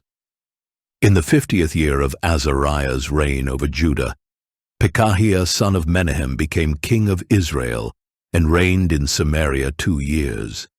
And he did evil in the sight of the Lord, and did not turn away from the sins that Jeroboam son of Nebat had caused Israel to commit. Then his officer, Pekah son of Remaliah, conspired against him along with Argob, Ariah, and 50 men of Gilead. And at the citadel of the king's palace in Samaria, Pekah struck down and killed Pekahiah, and reigned in his place. As for the rest of the acts of Pekahiah, along with all his accomplishments, they are indeed written in the book of the Chronicles of the Kings of Israel. In the 52nd year of Azariah's reign over Judah, Pekah son of Remaliah became king of Israel, and he reigned in Samaria 20 years. And he did evil in the sight of the Lord, and did not turn away from the sins that Jeroboam son of Nebat had caused Israel to commit. In the days of Pekah king of Israel, Tiglath-Pileser king of Assyria came and captured Ijon, Abel-Beth-Maacah, Janoah, Kadesh, Hazor, Gilead, and Galilee, including all the land of Naphtali, and he took the people as captives to Assyria. Then Hoshea son of Elah led a conspiracy against Pekah, son of Remaliah. In the 20th year of Jotham, son of Uzziah, Hoshea attacked Pekah, killed him, and reigned in his place. As for the rest of the acts of Pekah, along with all his accomplishments, they are indeed written in the book of the Chronicles of the Kings of Israel. In the 2nd year of the reign of Pekah, son of Remaliah over Israel, Jotham son of Uzziah became king of Judah. He was 25 years old when he became king, and he reigned in Jerusalem 16 years. His mother's name was Jerusha, daughter of Zadok. And he did what was right in the eyes of the Lord, just as his father Uzziah had done. Nevertheless, the high places were not taken away. The people continued sacrificing and burning incense there. Jotham rebuilt the upper gate of the house of the Lord. As for the rest of the acts of Jotham, along with his accomplishments, are they not written in the book of the Chronicles of the Kings of Judah? In those days, the Lord began to send Rezin king of Aram and Pekah, son of Remaliah, against Judah. And Jotham rested with his fathers, and was buried with them in the city of David his father, and his son Ahaz reigned in his place. Audio Bible, 2 Kings, chapter 16. In the 17th year of Pekah son of Remaliah, Ahaz son of Jotham became king of Judah. Ahaz was 20 years old when he became king, and he reigned in Jerusalem 16 years. And unlike David his father, he did not do what was right in the eyes of the Lord his God, Instead, he walked in the ways of the kings of Israel, and even sacrificed his son in the fire, according to the abominations of the nations that the Lord had driven out before the Israelites. And he sacrificed and burned incense on the high places, on the hills, and under every green tree. Then Rezin king of Aram and Pekah, son of Remaliah king of Israel, came up to wage war against Jerusalem. They besieged Ahaz, but could not overcome him. At that time, Rezin king of Aram recovered Elath for Aram, drove out the men of Judah, and sent the Edomites into Elath, where they live to this day. So Ahaz sent messengers to Tiglath-Pileser king of Assyria, saying, I am your servant and your son. Come up and save me from the hands of the kings of Aram and Israel, who are rising up against me. Ahaz also took the silver and gold found in the house of the Lord and in the treasuries of the king's palace, and he sent it as a gift to the king of Assyria. So the king of Assyria responded to him, marched up to Damascus, and captured it. He took its people to Kir as captives and put Rezin to death. Then King Ahaz went to Damascus to meet Tiglath-Pileser king of Assyria. On seeing the altar in Damascus, King Ahaz sent Uriah the priest a model of the altar and complete plans for its construction. And Uriah the priest built the altar according to all the instructions King Ahaz had sent from Damascus, and he completed it before King Ahaz returned. When the king came back from Damascus and saw the altar, he approached it and presented offerings on it. He offered his burnt offering and his grain offering, poured out his drink offering, and splattered the blood of his peace offerings on the altar. He also took the bronze altar that stood before the Lord from the front of the temple, between the new altar and the house of the Lord, and he put it on the north side of the new altar. Then King Ahaz commanded Uriah the priest, offer on the great altar the morning burnt offering, the evening grain offering, and the king's burnt offering and grain offering, as well as the burnt offerings, grain offerings, and drink offerings of all the people of the land. Splatter on the altar all the blood of the burnt offerings and sacrifices. But I will use the bronze altar to seek guidance. So Uriah the priest did, just as King Ahaz had commanded. King Ahaz also cut off the frames of the movable stands and removed the bronze basin from each of them. He took down the sea from the bronze oxen that were under it and put it on a stone base. And on account of the king of Assyria, he removed the Sabbath canopy they had built in the temple and closed the royal entryway outside the house of the Lord. As for the rest of the acts of Ahaz, along with his accomplishments, are they not written in the book of the Chronicles of the kings of Judah? And Ahaz rested with his fathers and was buried with them in the city of David, and his son Hezekiah reigned in his place. Audio Bible, 2 Kings, chapter 17. In the 12th year of the reign of Ahaz over Judah, Hoshea son of Elah became king of Israel, and he reigned in Samaria 9 years. And he did evil in the sight of the Lord, but not like the kings of Israel who preceded him. Shalmaneser king of Assyria attacked him, and Hoshea became his vassal and paid him tribute. But the king of Assyria discovered that Hoshea had conspired to send envoys to King So of Egypt, and that he had not paid tribute to the king of Assyria as in previous years. Therefore the king of Assyria arrested Hoshea and put him in prison. Then the king of Assyria invaded the whole land, marched up to Samaria, and besieged it for 3 years. In the 9th year of Hoshea, the king of Assyria captured Samaria and carried away the Israelites to Assyria, where he settled them in Halah, in Gozan by the Habor River, and in the cities of the Medes. All this happened because the people of Israel had sinned against the Lord their God, who had brought them out of the land of Egypt, from under the hand of Pharaoh, king of Egypt. They had worshipped other gods, and walked in the customs of the nations that the Lord had driven out before the Israelites, as well as in the practices introduced by the kings of Israel. The Israelites secretly did things against the Lord their God that were not right. From watchtower to fortified city, they built high places in all their cities. They set up for themselves sacred pillars and Asherah poles on every high hill and under every green tree. They burned incense on all the high places, like the nations that the Lord had driven out before them. They did wicked things, provoking the Lord to anger. They served idols, although the Lord had told them, "You shall not do this thing."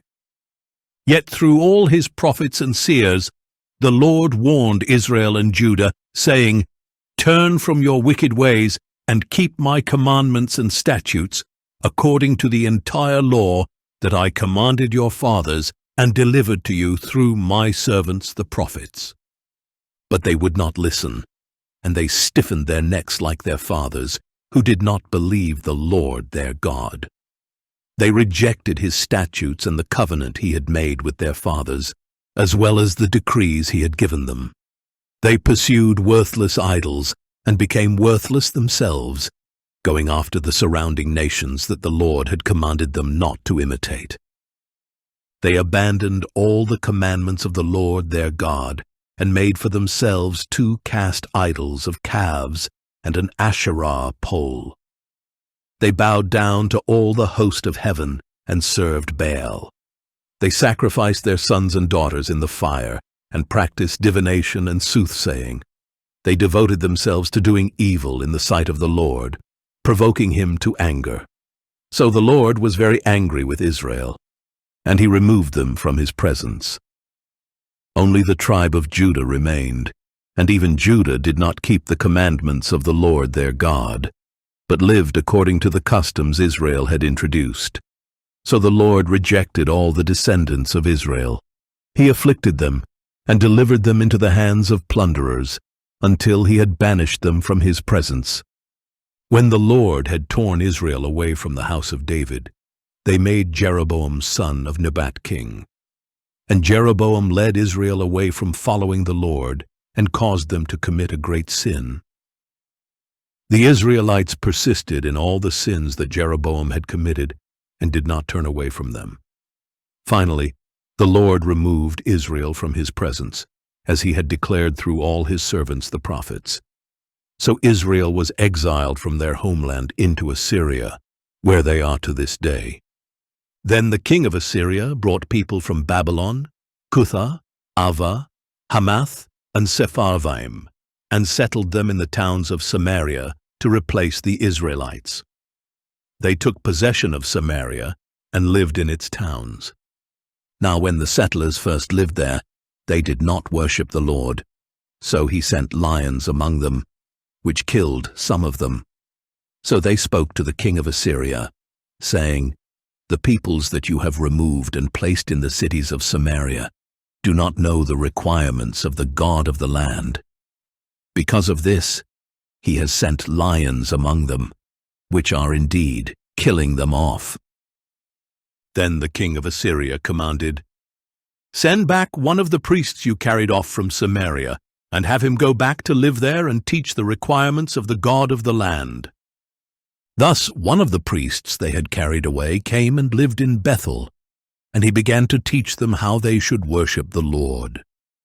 Nevertheless, the people of each nation continued to make their own gods in the cities where they had settled, and they set them up in the shrines that the people of Samaria had made on the high places.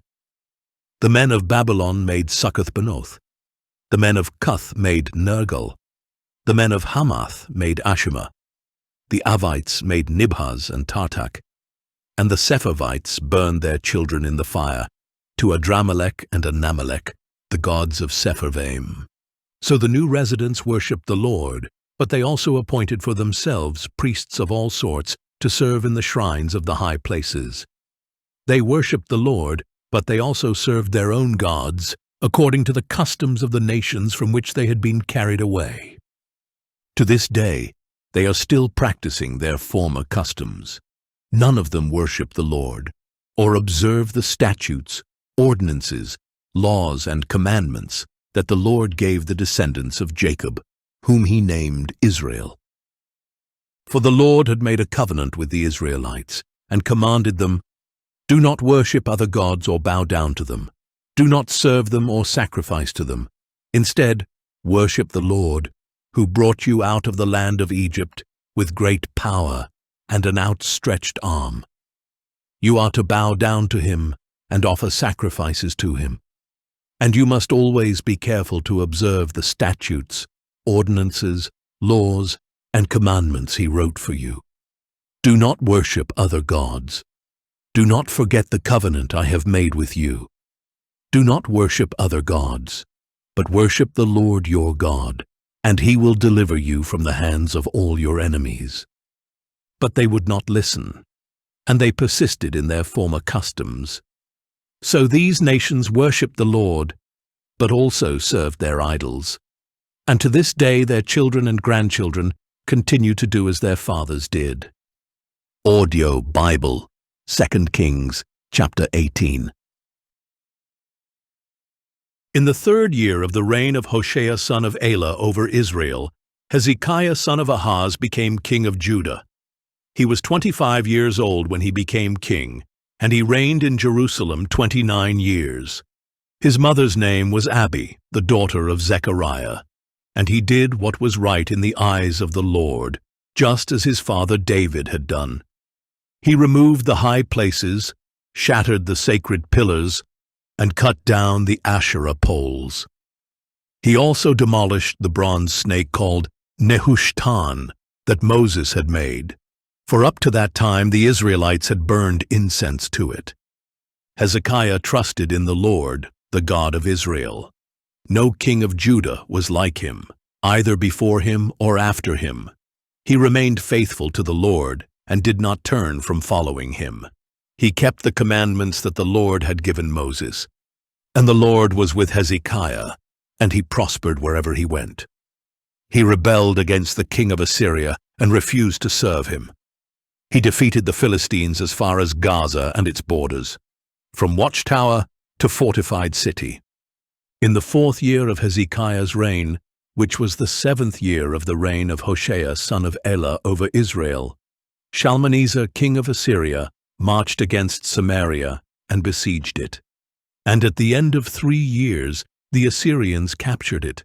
So Samaria was captured in the 6th year of Hezekiah, which was the 9th year of Hoshea king of Israel. The king of Assyria exiled the Israelites to Assyria and settled them in Hala, in Gozan by the Habor River, and in the cities of the Medes. This happened because they did not listen to the voice of the Lord their God, but violated his covenant, all that Moses the servant of the Lord had commanded, and would neither listen nor obey. In the 14th year of Hezekiah's reign, Sennacherib king of Assyria attacked and captured all the fortified cities of Judah.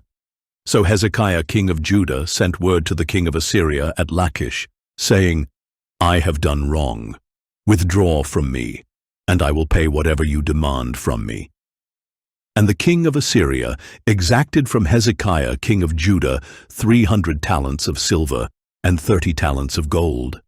Hezekiah gave him all the silver that was found in the house of the Lord and in the treasuries of the royal palace. At that time Hezekiah stripped the gold with which he had plated the doors and doorposts of the temple of the Lord, and he gave it to the king of Assyria. Nevertheless, the king of Assyria sent the Tartan, the Rabsaris, and the Rabshakeh, along with a great army, from Lachish to King Hezekiah at Jerusalem. They advanced up to Jerusalem and stationed themselves by the aqueduct of the upper pool on the road to the launderer's field. Then they called for the king, and Eliakim son of Hilkiah the palace administrator, Shebna the scribe, and Joah son of Asaph the recorder went out to them. The Rabshakeh said to them, "Tell Hezekiah that this is what the great king, the king of Assyria, says. What is the basis of this confidence of yours? You claim to have a strategy and strength for war, but these are empty words.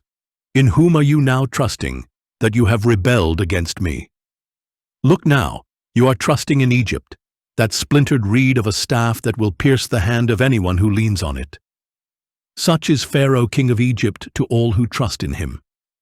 But if you say to me, we trust in the Lord our God, is he not the one whose high places and altars Hezekiah has removed, saying to Judah and Jerusalem, you must worship before this altar in Jerusalem? Now, therefore, make a bargain with my master, the king of Assyria. I will give you 2,000 horses, if you can put riders on them. For how can you repel a single officer among the least of my master's servants, when you depend on Egypt for chariots and horsemen? So now, was it apart from the Lord that I have come up against this place to destroy it? The Lord himself said to me, go up against this land and destroy it.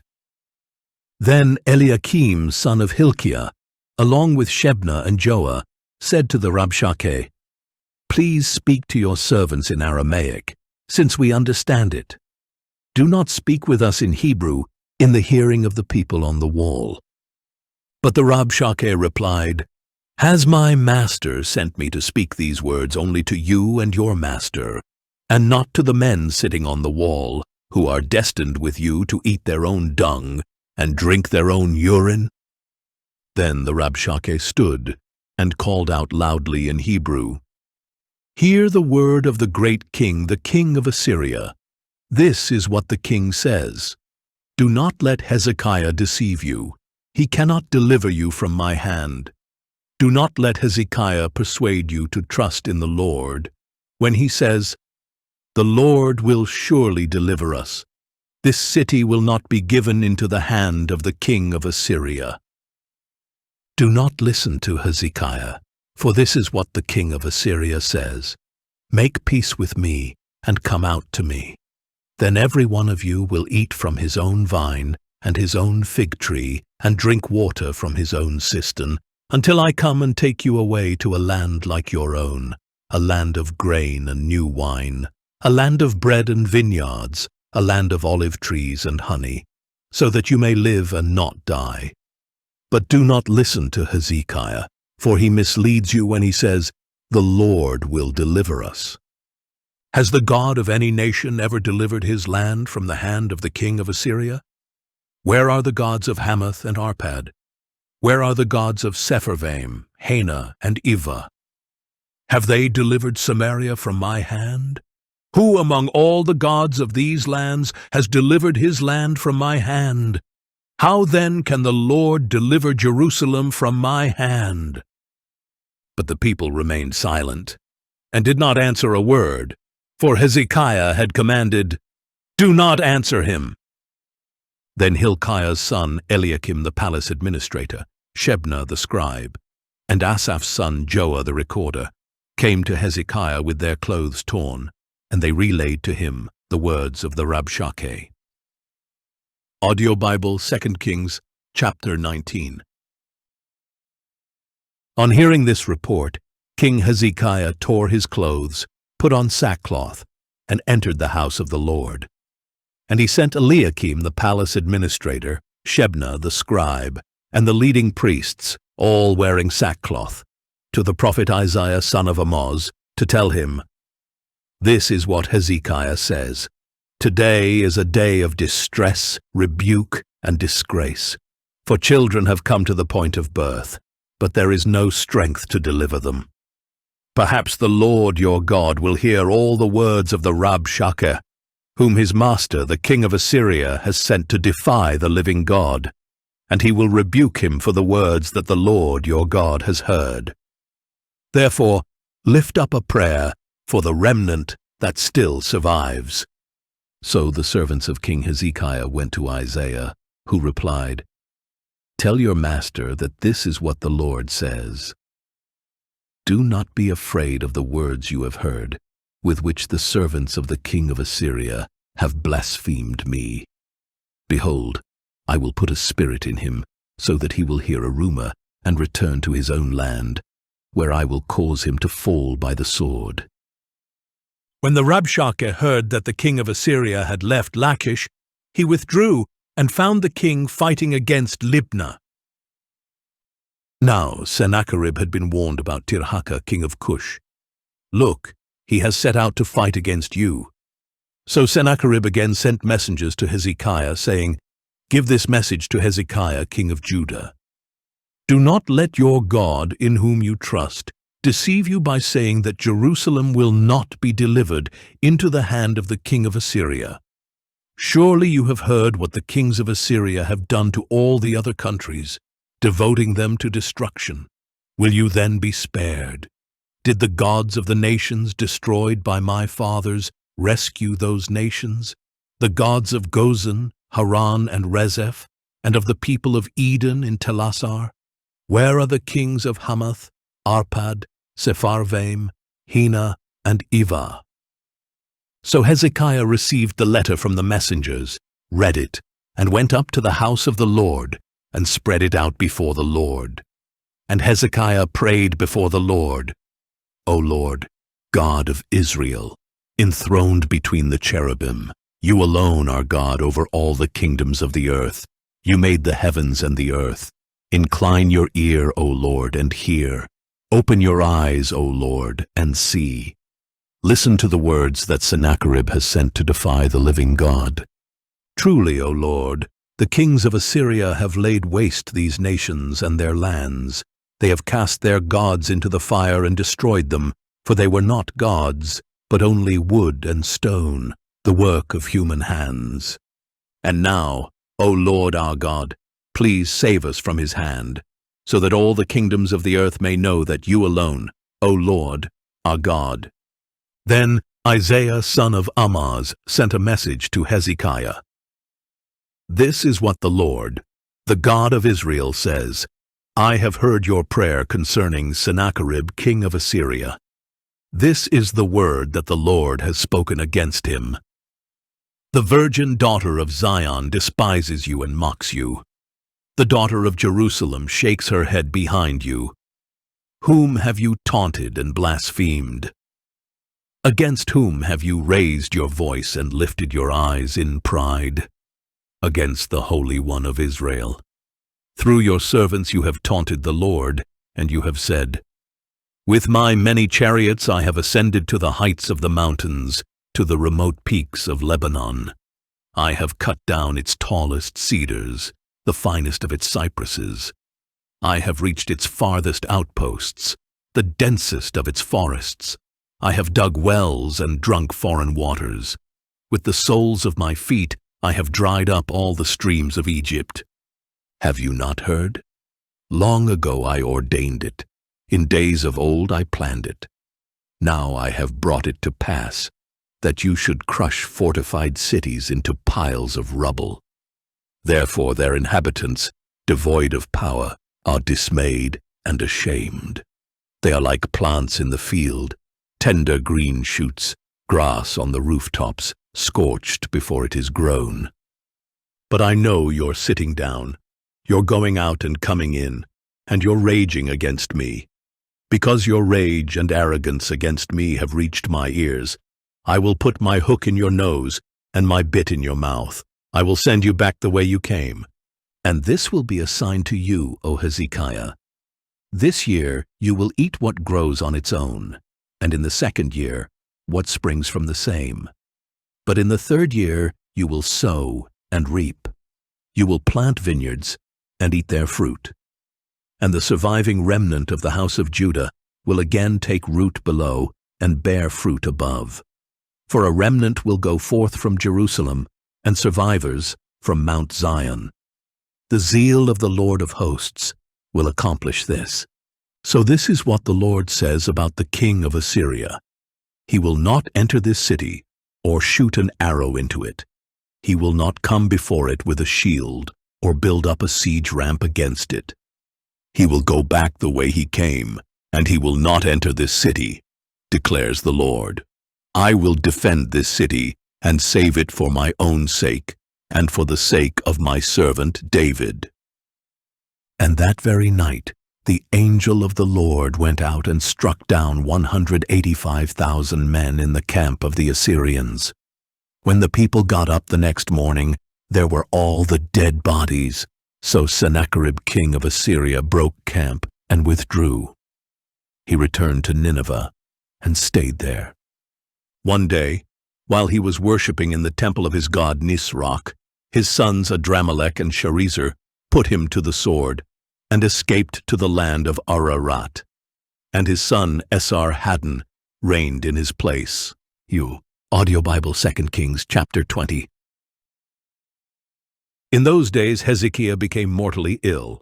The prophet Isaiah, son of Amoz, came to him and said, "This is what the Lord says, Put your house in order, for you are about to die. You will not recover." Then Hezekiah turned his face to the wall and prayed to the Lord, saying, "Please, O Lord, remember how I have walked before you faithfully and with wholehearted devotion. I have done what is good in your sight." And Hezekiah wept bitterly. Before Isaiah had left the middle courtyard, the word of the Lord came to him, saying, "Go back and tell Hezekiah, the leader of my people, that this is what the Lord, the God of your father David, says. I have heard your prayer. I have seen your tears. I will surely heal you. On the 3rd day from now, you will go up to the house of the Lord. I will add 15 years to your life, and I will deliver you and this city from the hand of the king of Assyria. I will defend this city for my sake and for the sake of my servant David." Then Isaiah said, "Prepare a poultice of figs." So they brought it and applied it to the boil, and Hezekiah recovered. Now Hezekiah had asked Isaiah, "What will be the sign that the Lord will heal me, and that I will go up to the house of the Lord on the 3rd day?" And Isaiah had replied, "This will be a sign to you from the Lord that he will do what he has promised. Would you like the shadow to go forward 10 steps or back 10 steps?" "It is easy for the shadow to lengthen 10 steps," answered Hezekiah, "but not for it to go back 10 steps. So Isaiah the prophet called out to the Lord, and he brought the shadow back the 10 steps it had descended on the stairway of Ahaz. At that time, Merodach-Baladan, son of Baladan, king of Babylon, sent letters and a gift to Hezekiah, for he had heard about Hezekiah's illness. And Hezekiah received the envoys and showed them all that was in his treasure house, the silver, the gold, the spices, and the precious oil, as well as his armory, all that was found in his storehouses. There was nothing in his palace or in all his dominion that Hezekiah did not show them. Then the prophet Isaiah went to King Hezekiah and asked, "Where did those men come from, and what did they say to you?" "They came from a distant land," Hezekiah replied, "from Babylon." "What have they seen in your palace?" Isaiah asked. "They have seen everything in my palace," answered Hezekiah. "There is nothing among my treasures that I did not show them." Then Isaiah said to Hezekiah, "Hear the word of the Lord. The time will surely come when everything in your palace and all that your fathers have stored up until this day will be carried off to Babylon. Nothing will be left, says the Lord. And some of your descendants, your own flesh and blood, will be taken away to be eunuchs in the palace of the king of Babylon."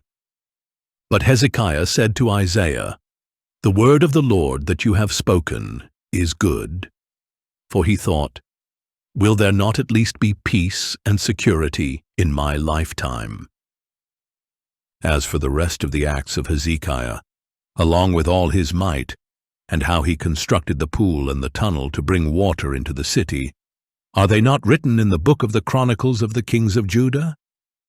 And Hezekiah rested with his fathers, and his son Manasseh reigned in his place. Audio Bible, 2 Kings, chapter 21. Manasseh was 12 years old when he became king, and he reigned in Jerusalem 55 years. His mother's name was Hephzibah, and he did evil in the sight of the Lord by following the abominations of the nations that the Lord had driven out before the Israelites. For he rebuilt the high places that his father Hezekiah had destroyed, and he raised up altars for Baal. He made an Asherah pole, as King Ahab of Israel had done, and he worshipped and served all the host of heaven. Manasseh also built altars in the house of the Lord, of which the Lord had said, "In Jerusalem I will put my name." In both courtyards of the house of the Lord, he built altars to all the host of heaven. He sacrificed his own son in the fire, practiced sorcery and divination, and consulted mediums and spiritists. He did great evil in the sight of the Lord, provoking him to anger.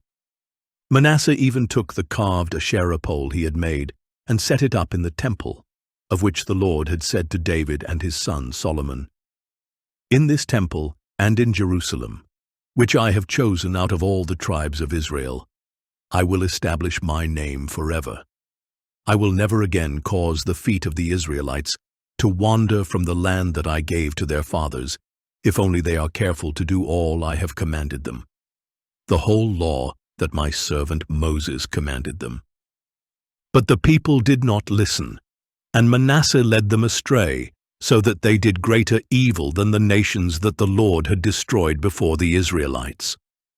And the Lord spoke through his servants the prophets, saying, "Since Manasseh king of Judah has committed all these abominations, acting more wickedly than the Amorites who preceded him, and with his idols has caused Judah to sin, this is what the Lord, the God of Israel, says, Behold, I am bringing such calamity upon Jerusalem and Judah, that the news will reverberate in the ears of all who hear it. I will stretch out over Jerusalem the measuring line used against Samaria, and the plumb line used against the house of Ahab, and I will wipe out Jerusalem, as one wipes out a bowl, wiping it and turning it upside down. So I will forsake the remnant of my inheritance, and deliver them into the hands of their enemies. And they will become plunder and spoil to all their enemies, because they have done evil in my sight, and have provoked me to anger from the day their fathers came out of Egypt until this day. Moreover, Manasseh shed so much innocent blood that he filled Jerusalem from end to end, in addition to the sin that he had caused Judah to commit, doing evil in the sight of the Lord. As for the rest of the acts of Manasseh, along with all his accomplishments and the sin that he committed, are they not written in the book of the Chronicles of the kings of Judah? And Manasseh rested with his fathers, and was buried in his palace garden, the garden of Uzzah, and his son Amon reigned in his place. Amon was 22 years old when he became king, and he reigned in Jerusalem 2 years. His mother's name was Meshullemeth, daughter of Haruz. She was from Jotbah, and he did evil in the sight of the Lord, as his father Manasseh had done. He walked in all the ways of his father, and he served and worshipped the idols his father had served. He abandoned the Lord, the God of his fathers, and did not walk in the way of the Lord. Then the servants of Amon conspired against him, and killed the king in his palace. But the people of the land killed all those who had conspired against King Amon, and they made his son Josiah king in his place. As for the rest of the acts of Amon, along with his accomplishments, are they not written in the book of the Chronicles of the kings of Judah? And he was buried in his tomb in the garden of Uzzah, and his son Josiah reigned in his place. Audio Bible, 2 Kings, chapter 22. Josiah was 8 years old when he became king, and he reigned in Jerusalem 31 years. His mother's name was Jedidah, daughter of Adiah. She was from Bozkath. And he did what was right in the eyes of the Lord, and walked in all the ways of his father David. He did not turn aside to the right or to the left. Now in the 18th year of his reign, King Josiah sent the scribe, Shaphan son of Azaliah, the son of Meshullam, to the house of the Lord, saying, Go up to Hilkiah the high priest, and have him count the money that has been brought into the house of the Lord, which the doorkeepers have collected from the people.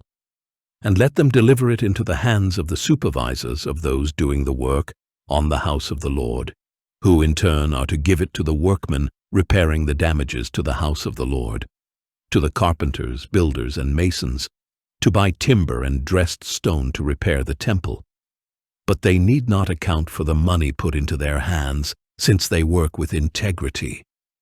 Then Hilkiah the high priest said to Shaphan the scribe, "I have found the book of the law in the house of the Lord." And he gave it to Shaphan, who read it. And Shaphan the scribe went to the king and reported, "Your servants have paid out the money that was found in the temple, and have put it into the hands of the workers and supervisors of the house of the Lord." Moreover, Shaphan the scribe told the king, "Hilkiah the priest has given me a book." And Shaphan read it in the presence of the king. When the king heard the words of the book of the law, he tore his clothes and commanded Hilkiah the priest, Ahikam son of Shaphan, Achbor son of Micaiah, Shaphan the scribe, and Asaiah the servant of the king, "Go and inquire of the Lord for me, for the people, and for all Judah concerning the words in this book that has been found. For great is the wrath of the Lord that burns against us, because our fathers have not obeyed the words of this book by doing all that is written about us." So Hilkiah the priest, Ahikam, Achbor, Shaphan, and Asaiah went and spoke to Huldah, the prophetess, the wife of Shallum son of Tikvah, the son of Harhas, the keeper of the wardrobe. She lived in Jerusalem, in the 2nd district. And Huldah said to them, "This is what the Lord, the God of Israel, says. Tell the man who sent you that this is what the Lord says. I am about to bring calamity on this place and on its people, according to all the words of the book that the king of Judah has read, because they have forsaken me and burned incense to other gods, that they might provoke me to anger with all the works of their hands. My wrath will be kindled against this place and will not be quenched. But as for the king of Judah, who sent you to inquire of the Lord, tell him that this is what the Lord, the God of Israel, says. As for the words that you heard, because your heart was tender, and you humbled yourself before the Lord, when you heard what I spoke against this place and against its people, that they would become a desolation and a curse, and because you have torn your clothes and wept before me, I have heard you, declares the Lord. Therefore I will indeed gather you to your fathers, and you will be gathered to your grave in peace. Your eyes will not see all the calamity that I will bring on this place." So they brought her answer back to the king. Audio Bible, 2 Kings, chapter 23. Then the king summoned all the elders of Judah and Jerusalem, and he went up to the house of the Lord with all the people of Judah and Jerusalem, as well as the priests and the prophets, all the people small and great. And in their hearing he read all the words of the book of the covenant that had been found in the house of the Lord. So the king stood by the pillar and made a covenant before the Lord to follow the Lord and to keep his commandments, decrees, and statutes with all his heart and all his soul, and to carry out the words of the covenant that were written in this book. And all the people entered into the covenant. Then the king commanded Hilkiah the high priest, the priest second in rank, and the doorkeepers to remove from the temple of the Lord all the articles made for Baal, Asherah, and all the host of heaven. And he burned them outside Jerusalem in the fields of Kidron, and carried their ashes to Bethel. Josiah also did away with the idolatrous priests ordained by the kings of Judah to burn incense on the high places of the cities of Judah, and in the places all around Jerusalem, those who had burned incense to Baal, to the sun and moon, to the constellations, and to all the host of heaven. He brought the Asherah pole from the house of the Lord to the Kidron valley outside Jerusalem, and there he burned it, ground it to powder, and threw its dust on the graves of the common people. He also tore down the quarters of the male shrine prostitutes that were in the house of the Lord, where the women had woven tapestries for Asherah. Then Josiah brought all the priests from the cities of Judah and desecrated the high places, from Geba to Beersheba, where the priests had burned incense. He tore down the high places of the gates at the entrance of the gate of Joshua, the governor of the city, which was to the left of the city gate. Although the priests of the high places did not come up to the altar of the Lord in Jerusalem, they ate unleavened bread with their fellow priests. He also desecrated Topheth in the valley of Ben Hinnom, so that no one could sacrifice his son or daughter in the fire to Molech. And he removed from the entrance to the house of the Lord the horses that the kings of Judah had dedicated to the sun. They were in the court near the chamber of an official named Nathan-Melech. And Josiah burned up the chariots of the sun. He pulled down the altars that the kings of Judah had set up on the roof near the upper chamber of Ahaz, and the altars that Manasseh had set up in the 2 courtyards of the house of the Lord. The king pulverized them there and threw their dust into the Kidron Valley. The king also desecrated the high places east of Jerusalem, to the south of the Mount of Corruption, which King Solomon of Israel had built for Ashtoreth, the abomination of the Sidonians, for Chemosh, the abomination of the Moabites, and for Milcom, the abomination of the Ammonites. He smashed the sacred pillars to pieces, cut down the Asherah poles, and covered the sites with human bones. He even pulled down the altar at Bethel, the high place set up by Jeroboam son of Nebat, who had caused Israel to sin. Then he burned the high place, ground it to powder, and burned the Asherah pole. And as Josiah turned, he saw the tombs there on the hillside, and he sent someone to take the bones out of the tombs. And he burned them on the altar to defile it, according to the word of the Lord, proclaimed by the man of God who had foretold these things. Then the king asked, "What is this monument I see?" And the men of the city replied, "It is the tomb of the man of God who came from Judah, and proclaimed these things that you have done to the altar of Bethel." "Let him rest," said Josiah. "Do not let anyone disturb his bones." So they left his bones undisturbed, along with those of the prophet who had come from Samaria. Just as Josiah had done at Bethel, so also in the cities of Samaria, he removed all the shrines of the high places set up by the kings of Israel who had provoked the Lord to anger. On the altars he slaughtered all the priests of the high places, and he burned human bones on them. Then he returned to Jerusalem. The king commanded all the people, "Keep the Passover of the Lord your God, as it is written in this book of the covenant." No such Passover had been observed from the days of the judges who had governed Israel through all the days of the kings of Israel and Judah. But in the 18th year of Josiah's reign, this Passover was observed to the Lord in Jerusalem. Furthermore, Josiah removed the mediums and spiritists, the household gods and idols, and all the abominations that were seen in the land of Judah and in Jerusalem.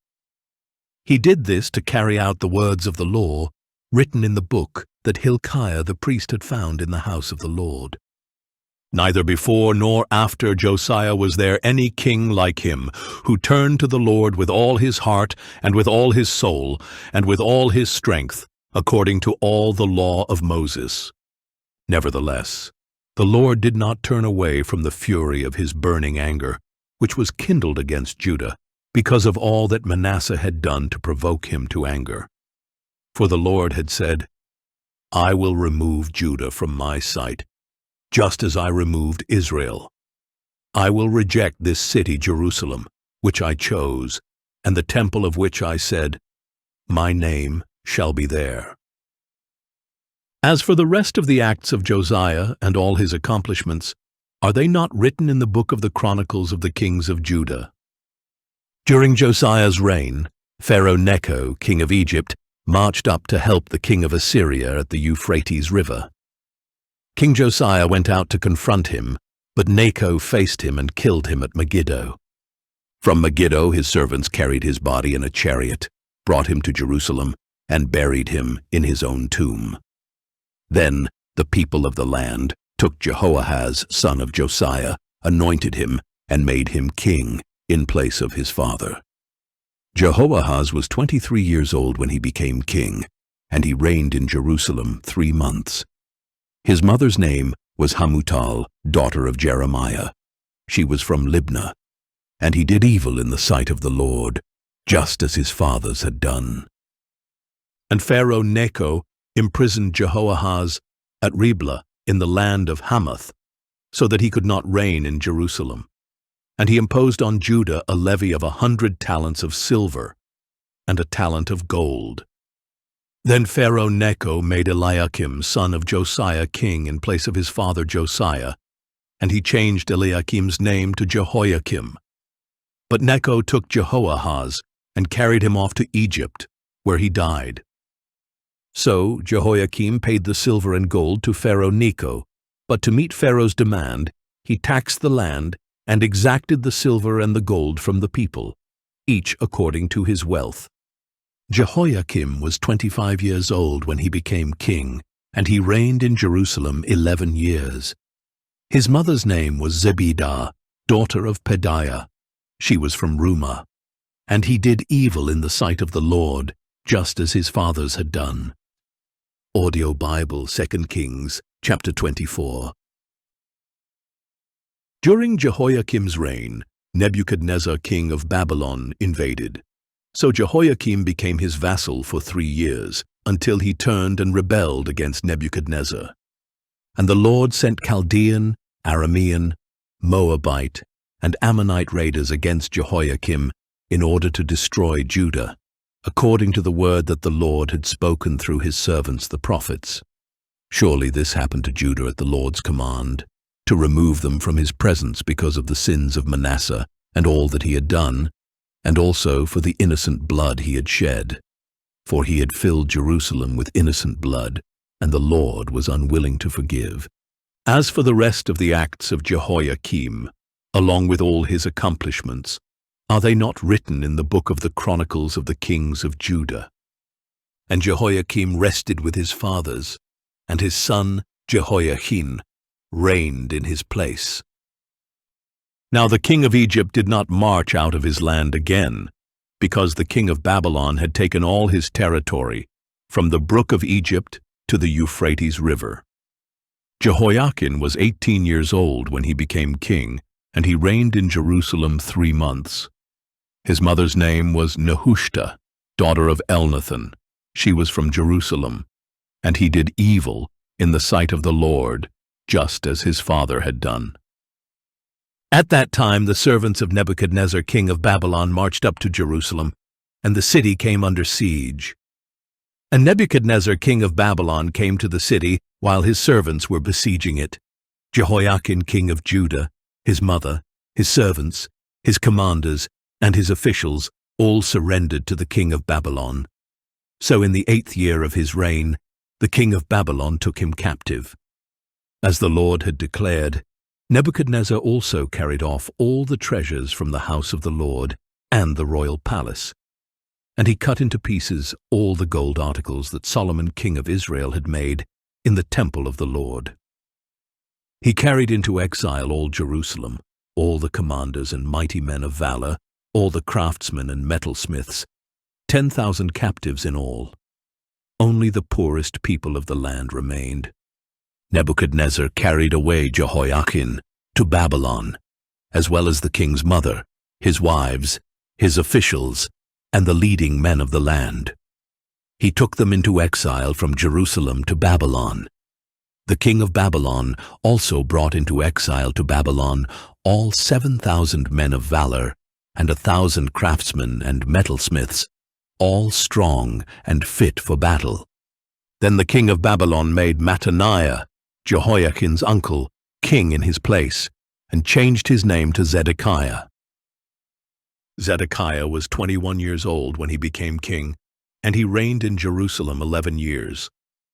His mother's name was Hamutal, daughter of Jeremiah. She was from Libnah. And Zedekiah did evil in the sight of the Lord, just as Jehoiakim had done. For because of the anger of the Lord, all this happened in Jerusalem and Judah, until he finally banished them from his presence. And Zedekiah also rebelled against the king of Babylon. D. Audio Bible, 2 Kings, chapter 25. So in the 9th year of Zedekiah's reign, on the 10th day of the 10th month, Nebuchadnezzar, king of Babylon, marched against Jerusalem with his entire army. They encamped outside the city and built a siege wall all around it. And the city was kept under siege until King Zedekiah's 11th year. By the 9th day of the 4th month, the famine in the city was so severe that the people of the land had no food. Then the city was breached, and though the Chaldeans had surrounded the city, all the men of war fled by night by way of the gate between the two walls near the king's garden. They headed toward the Arabah, but the army of the Chaldeans pursued the king and overtook him in the plains of Jericho, and his whole army deserted him. The Chaldeans seized the king and brought him up to the king of Babylon at Riblah, where they pronounced judgment on him, and they slaughtered the sons of Zedekiah before his eyes. Then they put out his eyes, bound him with bronze shackles, and took him to Babylon. On the 7th day of the 5th month, in the 19th year of Nebuchadnezzar's reign over Babylon, Nebuzaradan, captain of the guard, a servant of the king of Babylon, entered Jerusalem. He burned down the house of the Lord, the royal palace, and all the houses of Jerusalem, every significant building, and the whole army of the Chaldeans under the captain of the guard broke down the walls around Jerusalem. Then Nebuzaradan, captain of the guard, carried into exile the people who remained in the city, along with the deserters who had defected to the king of Babylon and the rest of the population. But the captain of the guard left behind some of the poorest of the land to tend the vineyards and fields. Moreover, the Chaldeans broke up the bronze pillars and stands and the bronze sea in the house of the Lord, and they carried the bronze to Babylon. They also took away the pots, shovels, wick trimmers, dishes, and all the articles of bronze used in the temple service. The captain of the guard also took away the censers and sprinkling bowls, anything made of pure gold or fine silver. As for the 2 pillars, the sea, and the movable stands that Solomon had made for the house of the Lord, the weight of the bronze from all these articles was beyond measure. Each pillar was 18 cubits tall. The bronze capital atop one pillar was 3 cubits high, with a network of bronze pomegranates all around. The second pillar, with its network, was similar. The captain of the guard also took away Sariah the chief priest, Zephaniah the priest of 2nd rank, and the 3 doorkeepers. Of those still in the city, he took a court official who had been appointed over the men of war, as well as 5 royal advisers. He also took the scribe of the captain of the army, who had enlisted the people of the land, and 60 men who were found in the city. Nebuzaradan, captain of the guard, took them and brought them to the king of Babylon at Riblah. There at Riblah in the land of Hamath, the king of Babylon struck them down and put them to death. So Judah was taken into exile, away from its own land. Nebuchadnezzar, king of Babylon, appointed Gedaliah, son of Ahikam, the son of Shaphan, over the people he had left behind in the land of Judah. When all the commanders of the armies and their men heard that the king of Babylon had appointed Gedaliah as governor, they came to Gedaliah at Mizpah. Ishmael, son of Nethaniah, Johanan, son of Kareah, Sariah, son of Tanhumeth the Netophathite, and Jazaniah, son of the Maacathite, as well as their men. And Gedaliah took an oath before them and their men, assuring them, "Do not be afraid of the servants of the Chaldeans. Live in the land and serve the king of Babylon, and it will be well with you." In the 7th month, however, Ishmael, son of Nethaniah, the son of Elishama, who was a member of the royal family, came with 10 men and struck down and killed Gedaliah, along with the Judeans and Chaldeans who were with him at Mizpah. Then all the people, small and great, together with the commanders of the army, arose and fled to Egypt for fear of the Chaldeans. On the 27th day of the 12th month of the 37th year of the exile of Judah's king Jehoiakim, in the year Evil-Merodach became king of Babylon, he released King Jehoiakim of Judah from prison. And he spoke kindly to Jehoiakim and set his throne above the thrones of the other kings who were with him in Babylon. So Jehoiakim changed out of his prison clothes, and he dined regularly at the king's table for the rest of his life. And the king provided Jehoiakim a daily portion for the rest of his life.